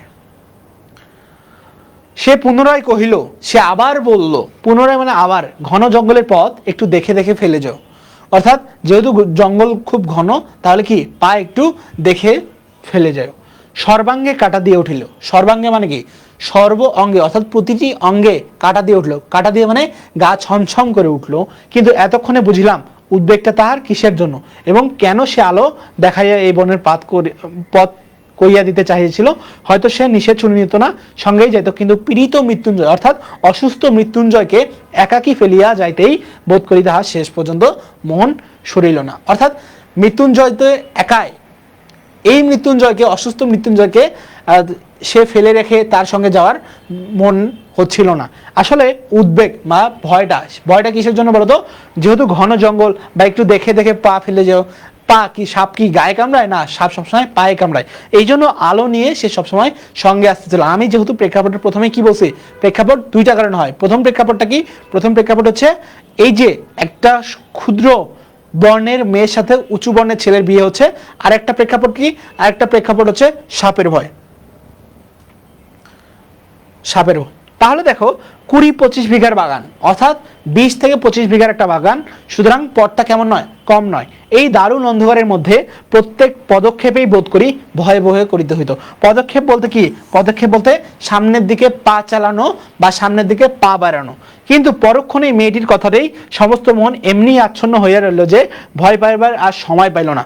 কেবল মনে হইতে লাগিল একটা মৃতকল্প রোগী লইয়া থাকা কত কঠিন। অর্থাৎ সে ভয় পাচ্ছিল, কিন্তু পরেই যখন বিলাসীর কথা মনে করলো যে একটা তোমার যেই মানুষটা মৃত হয়ে গেছে বা মৃত কল্পনা করা যায়, সেই রোগীকে নিয়ে থাকা কতটা কঠিন, এই জন্য আর ভয় পাওয়ার সময় পাইল না। সে সবসময় ভয় না পেয়ে সে কার কথা ভাবতেছিল? বিলাসীর কথা বলতেছিল, যে সে একটা মৃতকল্প লোককে নিয়ে, অর্থাৎ যেই মানুষটা মারা যাবে সেরকম একটা লোককে নিয়ে যখন বসবাস করছিল। ভাই কোর্স কিনেছে আরো 15 দিন আগে, কোর্সে ইসলামের ইতিহাস ও কৃষি শিক্ষা অ্যাড করলে আরো ভালো হতো। আচ্ছা দেখি এটা নিয়ে আমরা কথা বলবো। কেবল মনে হইতে লাগিল, আচ্ছা এটা পড়ছি, মুহূর্তেই মরিতে পারিত, তখন সমস্ত রাত্রি এই বনের মধ্যে মেয়েটা একাকি কি করতো, কেমন করিয়া তাহার সে রাত কাটিত। অর্থাৎ যেহেতু মৃতকল্প মানুষ মারা যাবে এমন, মৃতকল্প মানে কি মারা যাবে এমন, এখন যদি কোনো কারণে মৃত্যুঞ্জয় মারা যেত, লেখক এইভাবে উপস্থান করছে, তাহলে যদি মারা যেত তাহলে এই যে বিলাসী কিভাবে একাই পুরো রাত জেগে থাকতো। এই প্রসঙ্গে অনেকদিন পরের একটা কথা আমার মনে পড়ে। এক আত্মীয় মৃত্যুকালে আমি উপস্থিত ছিলাম। সে কিছুদিন পর আরেকটা ঘটনা ঘটে যায়, সেই কথাটা তার হঠাৎ করে মনে পড়ে। কি মনে পড়ে? এক আত্মীয়র মৃত্যুকালে সেই তোমার ছিল, লেখক বা ন্যাড়া ছিল। অন্ধকার রাত্রি বাটিতে, অর্থাৎ অন্ধকার রাত্রে বাড়িতে ছেলে পুলে চাকর বাকর নাই, ছেলে পুলেও নাই, চাকর বাকরও নাই। ঘরের মধ্যে শুধু তার সদ্য বিধবা, বিধবা মানে কি যার স্বামী মারা গেছে, সদ্য বিধবা মানে কি এখনই স্বামী মারা গেছে, আর আমি। তার স্ত্রী তো শোকের আবেগে দপাদপি করিয়া এমন কাণ্ড করিয়া তুলিলেন যে ভয় হলো তাহারও প্রাণটা বুঝি বাহিয়া রয়ে যায়। দপাদপি মানে কি? দপাদপি মানে উত্তেজিত হয়ে ঝাপাঝাপি করা। তার প্রাণটাও বুঝি যায়। কাঁদিয়া কাঁদিয়া বারবার আমাকে প্রশ্ন করিতে লাগলেন। তিনি স্বেচ্ছায় যখন সমরণে যাইতে চাইতেন, সমরণ মানে কি? সমরণ মানে তার এই যে স্বামীর সাথে সে একই সাথে মারা যাবে, অর্থাৎ স্বামী যখন চিতা সাজাবে সেই চিতার উপরে সে হচ্ছে শুয়ে থাকবে এবং তার উপরেও চিতা সাজায়, সেটা আগুন লাগাই দিবে। এটাকে বলা হয় সহমরণ। এটাকে কি বলে? সহমরণ। ক্লিয়ার? তিনি স্বেচ্ছা যখন সহমরণে যাইতে চাহিতেছেন, তখন সরকারের কি, অর্থাৎ এই যে গ্রামের যারা আছে তাদের আসলে কি, তার তিলার্ধ বাঁচিতে সাধ্য নাই। তিলার্ধ বলতে কি? তিলের অর্ধেক পরিমাণ সময় বাঁচার সময় নাই, এ কি তারা বুঝিতে দিবেন না? তাহাদের ঘরে কি স্ত্রী নাই? অর্থাৎ তিনি এইভাবেই বিদ্রুপ আকারে বলছেন যে তিনি যখন সমরণে যাইতে যাচ্ছেন, তাহলে এই গ্রামের যারা মাতব্বর আছে তাদের কি, তারা তিল পরিমাণ বাঁচার ইচ্ছা নাই। তাহলে এই যে তাদের ঘরে কি আর কোনো স্ত্রী নাই, তারা কি পাষাণ, মানে কি তারা কি নিষ্ঠুর? আর এই রাত্রে গ্রামের 5 জন যদি নদীর তীরে কোনো একটা জঙ্গলের মধ্যে তার সমরণের জোগাড় করিয়ে দেয়, তো পুলিশের লোক জানিবে কি করিয়া? আবার এটাও বলছে যে কোনো কারণে এই গ্রামেরই যদি 5-6 জন তার জঙ্গলের মধ্যে তাকে সেই সমরণের ব্যবস্থা করে দেয়, তাহলে সেটা তো পুলিশ জানার কোনো ওয়ে নাই। এমনই কত কি, কিন্তু আমার তো আর বসিয়া তার কান্না শুনলেই চলে না, পাড়ায় খবর দেওয়া চাই, অনেক জিনিস জোগাড় করা চাই। এবং এটাও বলছে যে আমার যে শুধু তার কান্না শুনবো সেই অবস্থাটাই তো নাই, আমাকে পুরো পাড়া জুড়ে খবর দিতে হবে। কিন্তু আমার বাইরে যাইবার প্রস্তাব শুনে তিনি প্রকৃতিস্থ হয়ে উঠলেন। মানে তিনি তখন বাস্তবে ফিরে আসলেন। প্রকৃতিস্থ মানে বাস্তবে ফিরে আসা, স্ত্রী আর কল্পনার মধ্যে নাই। চোখ মুছিয়া বলিলেন মানে চোখ মুছে বললেন, ভাই যাহাবার সে তো হইয়াছে, মানে যাহাবার সে তো হইয়াছে, আমার স্বামী তো মরে গিয়েছে, আর বাইরে গিয়ে কি করবে, মানে বাইরে গিয়ে কি হবে, রাতটা কাটুক না। মানে তিনিও ভয় পেয়ে গেছেন যে রাতটা আসলে কাটুক না। বললাম অনেক কাজ, না গেলেই যে নয়। এখন ন্যাড়া বলছে যে কাজ তো অনেক, বাইরে না গেলে তো হয় না। তিনি বলিলেন হোক কাজ, তুমি বসো। মানে সে এখন ভয় পাচ্ছে, তার স্বামী তার সাথে যে থাকবে সেটা জেনেও সে ভয় পাচ্ছে, যেহেতু স্বামী এখন মৃত, আগে তো জীবিত ছিল, এখন তো মৃত। পরে ন্যাড়া কি বলতেছে দেখো, বলিলাম বসলে চলবে না, একবার খবর দিতেই হইবে। বলতেছে কোনোভাবেই বসলে চলবে না, একবার খবর দিতে হবে। বলিয়া পা বাড়াবা মাত্রই তিনি চিৎকার করিয়া উঠিলেন, ওরে বাপরে, আমি একলা থাকতে পারবো না। মৃত এই অন্ধকার রাতে 5 মিনিটের জন্য সইবে না, বুক যদি কিছুতে ফাটে তো সে এই মৃত স্বামীর জন্যই ফাটবে। নালতের মিত্তি বলিয়া সমাজ আর তার মুখ বাহির করিবার জোর আহিল না। কিসের মিত্তির? নালতের মিত্তির। মিত্তির মানে কি? মিত্র। অকাল কুষ্মাণ্ড এটা একটা বাগধারা। এই অকাল কুষ্মাণ্ড বাগধারার অর্থ কি? অপদার্থ। কোন অপদার্থ বলতো? এই অপদার্থটাকে মৃত্যুঞ্জয়। সে কি করছে? একটা সাপুরের মেয়ে নিকা মানে বিবাহ করিয়া আনিয়েছে। আর শুধু নিকা নয়, তাও না হয় চুলায় যাক। বিয়ে যে করছে, বিয়েটা না হয় চুলায় যাক। তাহার হাতে ভাত পর্যন্ত খাইতেছে, অর্থাৎ সে বিয়ে করছে ঠিক আছে, কিন্তু তার হাতে ভাত খাচ্ছে। গ্রামে যদি ইহার শাসন না থাকে, বনে গিয়া বাস করিলেই তো হয়। অর্থাৎ সে যে নিচু জাতের কোন একটা মেয়েকে বিয়ে করছে সেটা বাদই দিল, কিন্তু সে তার হাতে করছে, ভাত খাইছে। এখন গ্রামের যারা মাতব্বর আছে, গ্রামের মাতব্বররা কি হচ্ছে? সেই গ্রামের মাতব্বররা সেটার বিচার করবে কিনা সেই বিষয়টা নিয়েই তোমার চিন্তিত। করলা হরিপুরের সমাজ এ কথা শুনিল যে, অর্থাৎ বলতেছে যে কেরালা কিংবা হরিপুরের যে সমাজ সেই কথাটা শুনতো। এখন এই যে সমাজ তারা কথা শুনবে, সমাজ শুনে কি করবে? এই যে গ্রাম, সেই গ্রামের তারা নিন্দা করবে, সেই কথাটা এখানে বলা হচ্ছে। তখন ছেলেপুরে সকলের মুখেই এই এক কথা, এ হইল কি? কলি কি সত্যই উল্টায় গেল? কলি বলতে কি? হিন্দুদের 4টা যুগ আছে, সত্য যুগ, দাপর যুগ, ত্রেতা যুগ আর হচ্ছে কলিযুগ। এই কলিযুগ হচ্ছে তোমার হিন্দু ধর্মের শেষ যুগ। কলিযুগ শেষ হওয়ার পরে আমাদের যেমন মুসলমান ধর্ম অনুসারে কিয়ামত হবে, কলিযুগ মানে কি? হিন্দু ধর্মেরও পৃথিবী শেষ হয়ে যাবে। এমএসসি রানু বলছে, ভাই আর কতক্ষণ করাবেন? কতক্ষণ করাবো আমি নিজেও জানি না, যতক্ষণ না টপিক শেষ হবে, অর্থাৎ 82 পর্ব 1 শেষ হবে। এখন দেখো, খুড়া বলিয়া বেড়াইতে লাগলো, অর্থাৎ খুড়াকে চাচা বলিয়া বেড়াইতে লাগলো যে এ ঘটিবে তিনি আগে থেকেই জানিতেন। তিনি শুধু তামাশা দেখেছিলেন। তামাশা মানে কি? তিনি শুধু এইটা হওয়ার অপেক্ষা সেটা জানতেছিলেন। কোথাকার জল কোথায় গিয়া পড়ে, অর্থাৎ পানি, এখানকার পানি কোথায় গিয়ে পড়ে সেটা শুধু দেখবেন। নইলে পর নয়, প্রতিবেশী নয়, আপনার ভাইপো। এখানে আপনার বলতে বোঝাচ্ছে নিজের ভাইপো, মানে নিজের ভাইয়ের পো, অর্থাৎ ভাইয়ের ছেলে। তিনি কি বাড়ি লইয়া যাইতে পারতেন না? তিনি এটা এভাবেই বলছেন যে আমি তো আগে থেকেই জানতাম কি হয়, আমি শুধু তামাশা দেখতেছিলাম। না হলে পরের নয়, আমার নিজের ভাইপো, আমি কি তাকে বাড়ি আনতে পারতাম না? তার কি ডাক্তার বৈদ্য দেখাইবার ক্ষমতা ছিল না? তবে কেন যে করেন নাই, এখন দেখুন সবাই। কিন্তু আর তো চুপ করিয়া থাকা যায় না। এ যেন মিত্তির বংশের, অর্থাৎ মিত্র বংশের নাম ডুবে যায়। গ্রামের যে মুখ পড়ে, তখন আমরা গ্রামের লোক মিলিয়া যে কাজটা করিলাম তা মনে করিয়া আজও লজ্জায় মরিয়া যায়। খুড়া চলিলেন নালতের মিত্তির বংশের অভিভাবক হইয়া, আর আমরা 10-12 জন সঙ্গে চলিলাম, গ্রামের বদন দগ্ধ না হয় এই জন্য। অর্থাৎ এটা বলতেছে যে তারপরে যে কাজটা হইল সেটা আর আসলে নাই বলি, খুড়া তিনি চললেন যে মিত্র বংশ, সেই মিত্র বংশের অভিভাবক হয়ে। আর আমরা কেন গেলাম? আমরা গেলাম গ্রামের আসলে যাতে দুর্নাম না হয় সেটার জন্য।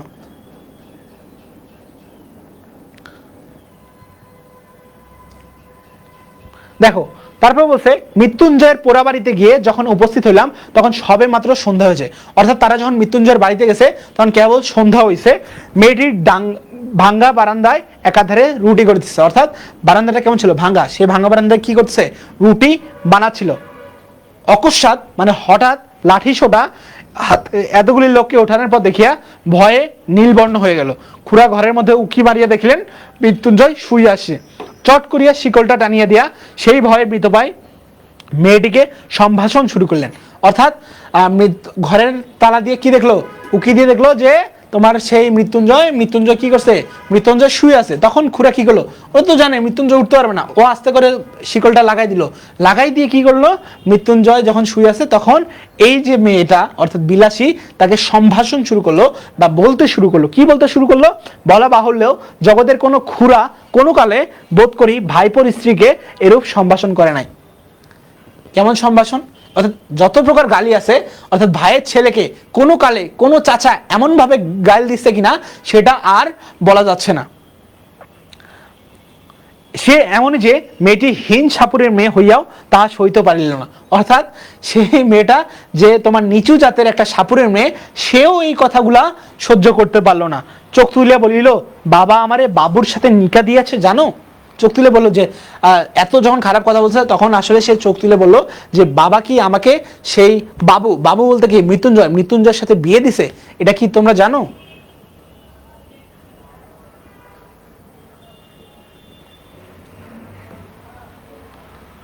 খুড়া বলিলেন তবে রে ইত্যাদি ইত্যাদি এবং সঙ্গে সঙ্গে 10-12 জন বীর দর্পে হুঙ্কার দিয়া তাহার ঘাড়ে পড়ল। কেহ ধরিল চুলের মুঠি, কেহ ধরিল কান, কেহ ধরিল হাত দুটো, এবং যাহাদের সে সুযোগ ঘটিল না তারা নিঃশেষ্ট হইয়া রইল না। অর্থাৎ কেউ তোমার চুলের মুঠি ধরছে, কেউ কান ধরছে। এখন যাদের এই কোনো কিছু ধরার সুযোগ হয় নাই তারাও আর কোনো কিছু চেষ্টা না করে বসে নাই, তারাও কোনো কিছু না কোনো কিছু ধরছে। কারণ সংগ্রাম স্থলে আমরা কাপুরুষের ন্যায় চুপ করিয়া থাকিতে পারি, আমাদের বিরুদ্ধে এত বড় দুর্নাম রটনা করিতে বোধ করি নারায়ণের কর্তৃপক্ষেরও চোখ লজ্জা হইবে। এইখানে একটা অবান্তর কথা বলিয়ে রাখি, শুনিয়াছি নাকি বিলাত প্রভৃতি শ্লেষ্য দেশে অর্থাৎ বিলাত এবং এই জাতীয় সাদা দেশে পুরুষদের মধ্যে একটা কুসংস্কার আছে, স্ত্রীলোক দুর্বল এবং নিরুপায় বলিয়া তাহার গায়ে হাত তুলিতে নাই। অর্থাৎ এখানে কি বলছে, বিলেত এবং সেই সমস্ত, বিলেত বলতে ইংল্যান্ডকে বোঝানো হচ্ছে, ইংল্যান্ড এবং সেই সমস্ত দেশে পুরুষ মানুষ, এই যে তোমার হচ্ছে পুরুষদের কুসংস্কার আছে যে নারীরা দুর্বল তাই বলিয়ে তাদের হাত তুলিতে নাই। এ আবার একটা কি কথা, সনাতন হিন্দু এ কুসংস্কার মানে না। অর্থাৎ সনাতনী যারা হিন্দু তারা এই কুসংস্কার আসলে মানে না। আমরা বলি যাহারই গায়ে জোর নাই, আমরা বলি যে যাদের গায়ে আসলে জোর নাই তাহাদেরই গায়ে হাত তুলিতে পারা যায়, সে হোক নর বা নারী যাই হোক না কেন। অর্থাৎ নর নারী যাই হোক না কেন, সে যেই হোক মানে তার গাড়িতে হাত তোলা যায়। চলিলাম বলিতেছে, কেননা আমিও বারবার সঙ্গে ছিলাম, কিন্তু কোথায় আমার মধ্যে একটুখানি দুর্বলতা ছিল। অর্থাৎ ওই যে দুর্বলতা, কিসের দুর্বলতা, তোমার বিলাসী এককালে তাকে আগায় দিছিল, তাকে হচ্ছে তার হাতে প্রদীপ দিয়ে বলতেছিল যে পথ শুনে একটু দেখে শুনে যেও। অর্থাৎ কেউ যখন তোমার একটু খোঁজ খবর নিবে তার প্রতি তো তোমার দুর্বলতা আসবেই। আমি তার গায়ে হাত দিতে পারি নাই, অর্থাৎ সবাই তার গায়ে হাত দিলেও এই যে ন্যাড়া কিন্তু তার গায়ে হাত দিতে পারে নাই। ন্যাড়া কি করে নাই, তার গায়ে হাত দিতে পারে নাই, বরঞ্চ কেমন যেন কান্না পাইতে লাগলো, যেহেতু সে তার আগে হেল্প করছে এবং তার সাথে তার একটা কনভারসেশন হয়েছে। এখন তোমার কেউ পূর্ব পরিচিত, এখন সে যখন কাউকে মারবে তখন কি তোমার খারাপ লাগবে না? অবশ্যই লাগবে। কিন্তু এটাই যে আমরা ভালো কাজ করে দিছি, অর্থাৎ তারা গ্রামের যে মান সম্মান, সেই মান সম্মান বাঁচাচ্ছে এবং সেটাকেই তারা ভালো কাজ হিসেবে উপস্থাপন করছে। কিছুতেই মনে করতে পারলাম না। কিন্তু আমার কথা থাক, আপনারা মনে করিবেন না পল্লীগ্রামে উদারতার একান্ত অভাব, অর্থাৎ পল্লীগ্রামের যে এই যে উদারতা, অর্থাৎ সে আমার হেল্প করছে আমাকেও তার হেল্প করতে হবে, এই ধরনের যে উদারতা সেটার একান্ত অভাব, এইটা আবার আপনারা মনে করিয়েন না, মোটেই না। বরঞ্চ বড়লোক হইলে আমরা এমন সব ঔদার্য প্রকাশ করি যে শুনিলে আপনারা অবাক হয়ে যাবেন। এখন তারা যখন বড়লোক হয়, অর্থাৎ তাদের যখন সহায় সম্পত্তি বা সম্পত্তি থাকে, তখন তারা এমন ধরনের উদারতা প্রকাশ করে, সেটা আমরা শুনলেই কি হয়ে যাব, অবাক হয়ে যাব।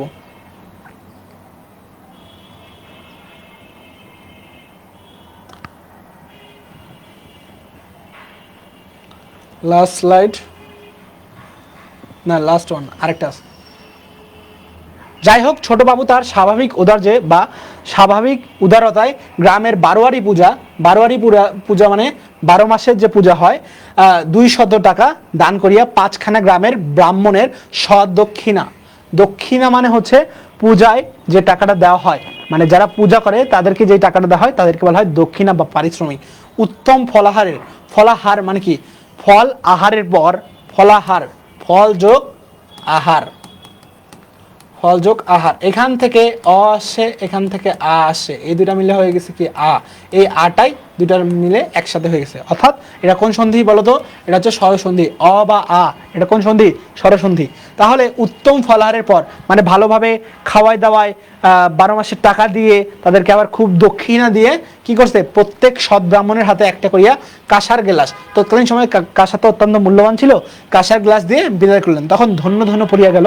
এমনকি পথে আসিতে আসিতে অনেকেই দশের এবং দেশের কল্যাণের নিমিত্তে কামনা করিতে লাগলেন। এবং পথে যখন তারা আসতেছিল তখন অনেকেই এই যে এই অঞ্চল, সেই অঞ্চলের মানুষ এবং সেই অঞ্চলের তারা সুনাম গাচ্ছিল।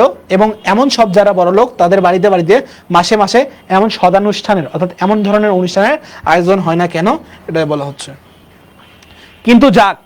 কিন্তু সেগুলো বাদ দাও, মহত্বের কাহিনী আমাদের অনেক আছে। এই যে মহত্ব, সেই মহত্বের কাহিনী আমাদের অনেক আছে, যুগে যুগে সঞ্চিত হওয়া প্রায় প্রত্যেক পল্লীবাসী দ্বারাই স্তূপাকার হয়ে উঠেছে। অর্থাৎ প্রত্যেক যে এই যে পল্লী গ্রাম, সেই পল্লী গ্রামের মানুষের উপর স্তূপ হয়ে উঠেছে। এই দক্ষিণবঙ্গের, অর্থাৎ তারা দক্ষিণ অঞ্চলে ছিল, দক্ষিণবঙ্গের অনেক পল্লীতে বা অনেক গ্রামে অনেক দিন ঘুরিয়া গৌরব করিবার মতো আর বিদ্যাতেই বলো শিক্ষা একেবারেই পুরা হইয়া আছে। এখন শুধু ইংরেজকে কষিয়া গালাগালাজ করিতে পারলেই দেশটা উদ্ধার হয়ে যায়।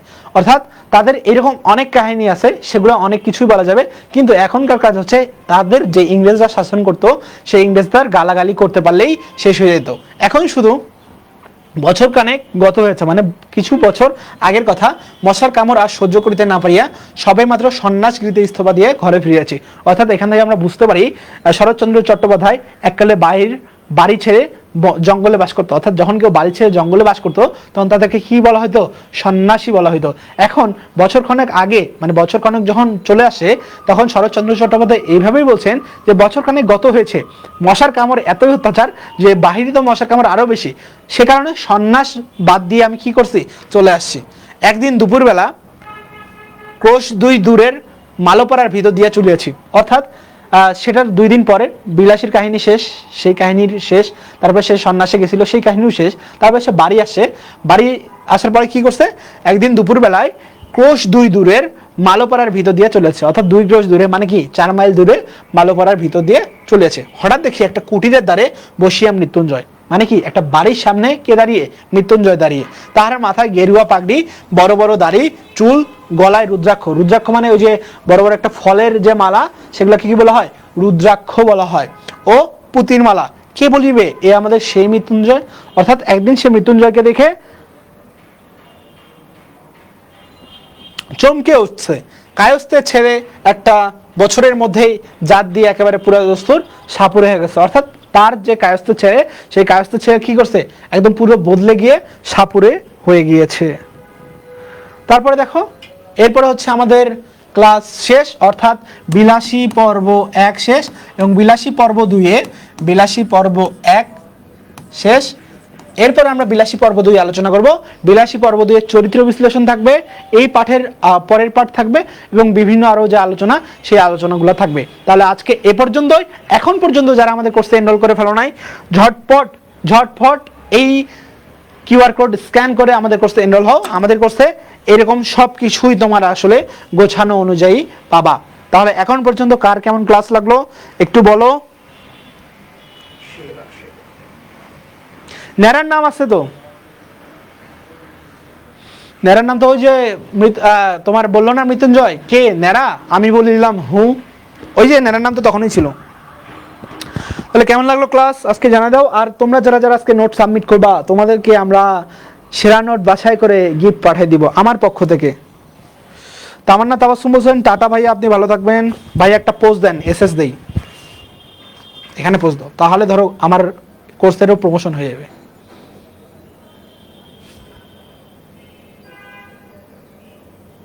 এসিবি পাওয়ার পেতে এনরোল করো। তামান্না তাবাসসুম বলছে ভালো ছিল ক্লাস। ও ভাই কি কমো, সেই লেভেলের বুঝাইছেন, থ্যাংক ইউ লিখন, ধন্যবাদ ভাইয়া, আপনাদেরকে ধন্যবাদ। দেখা হবে, কথা হবে, আল্লাহ হাফেজ।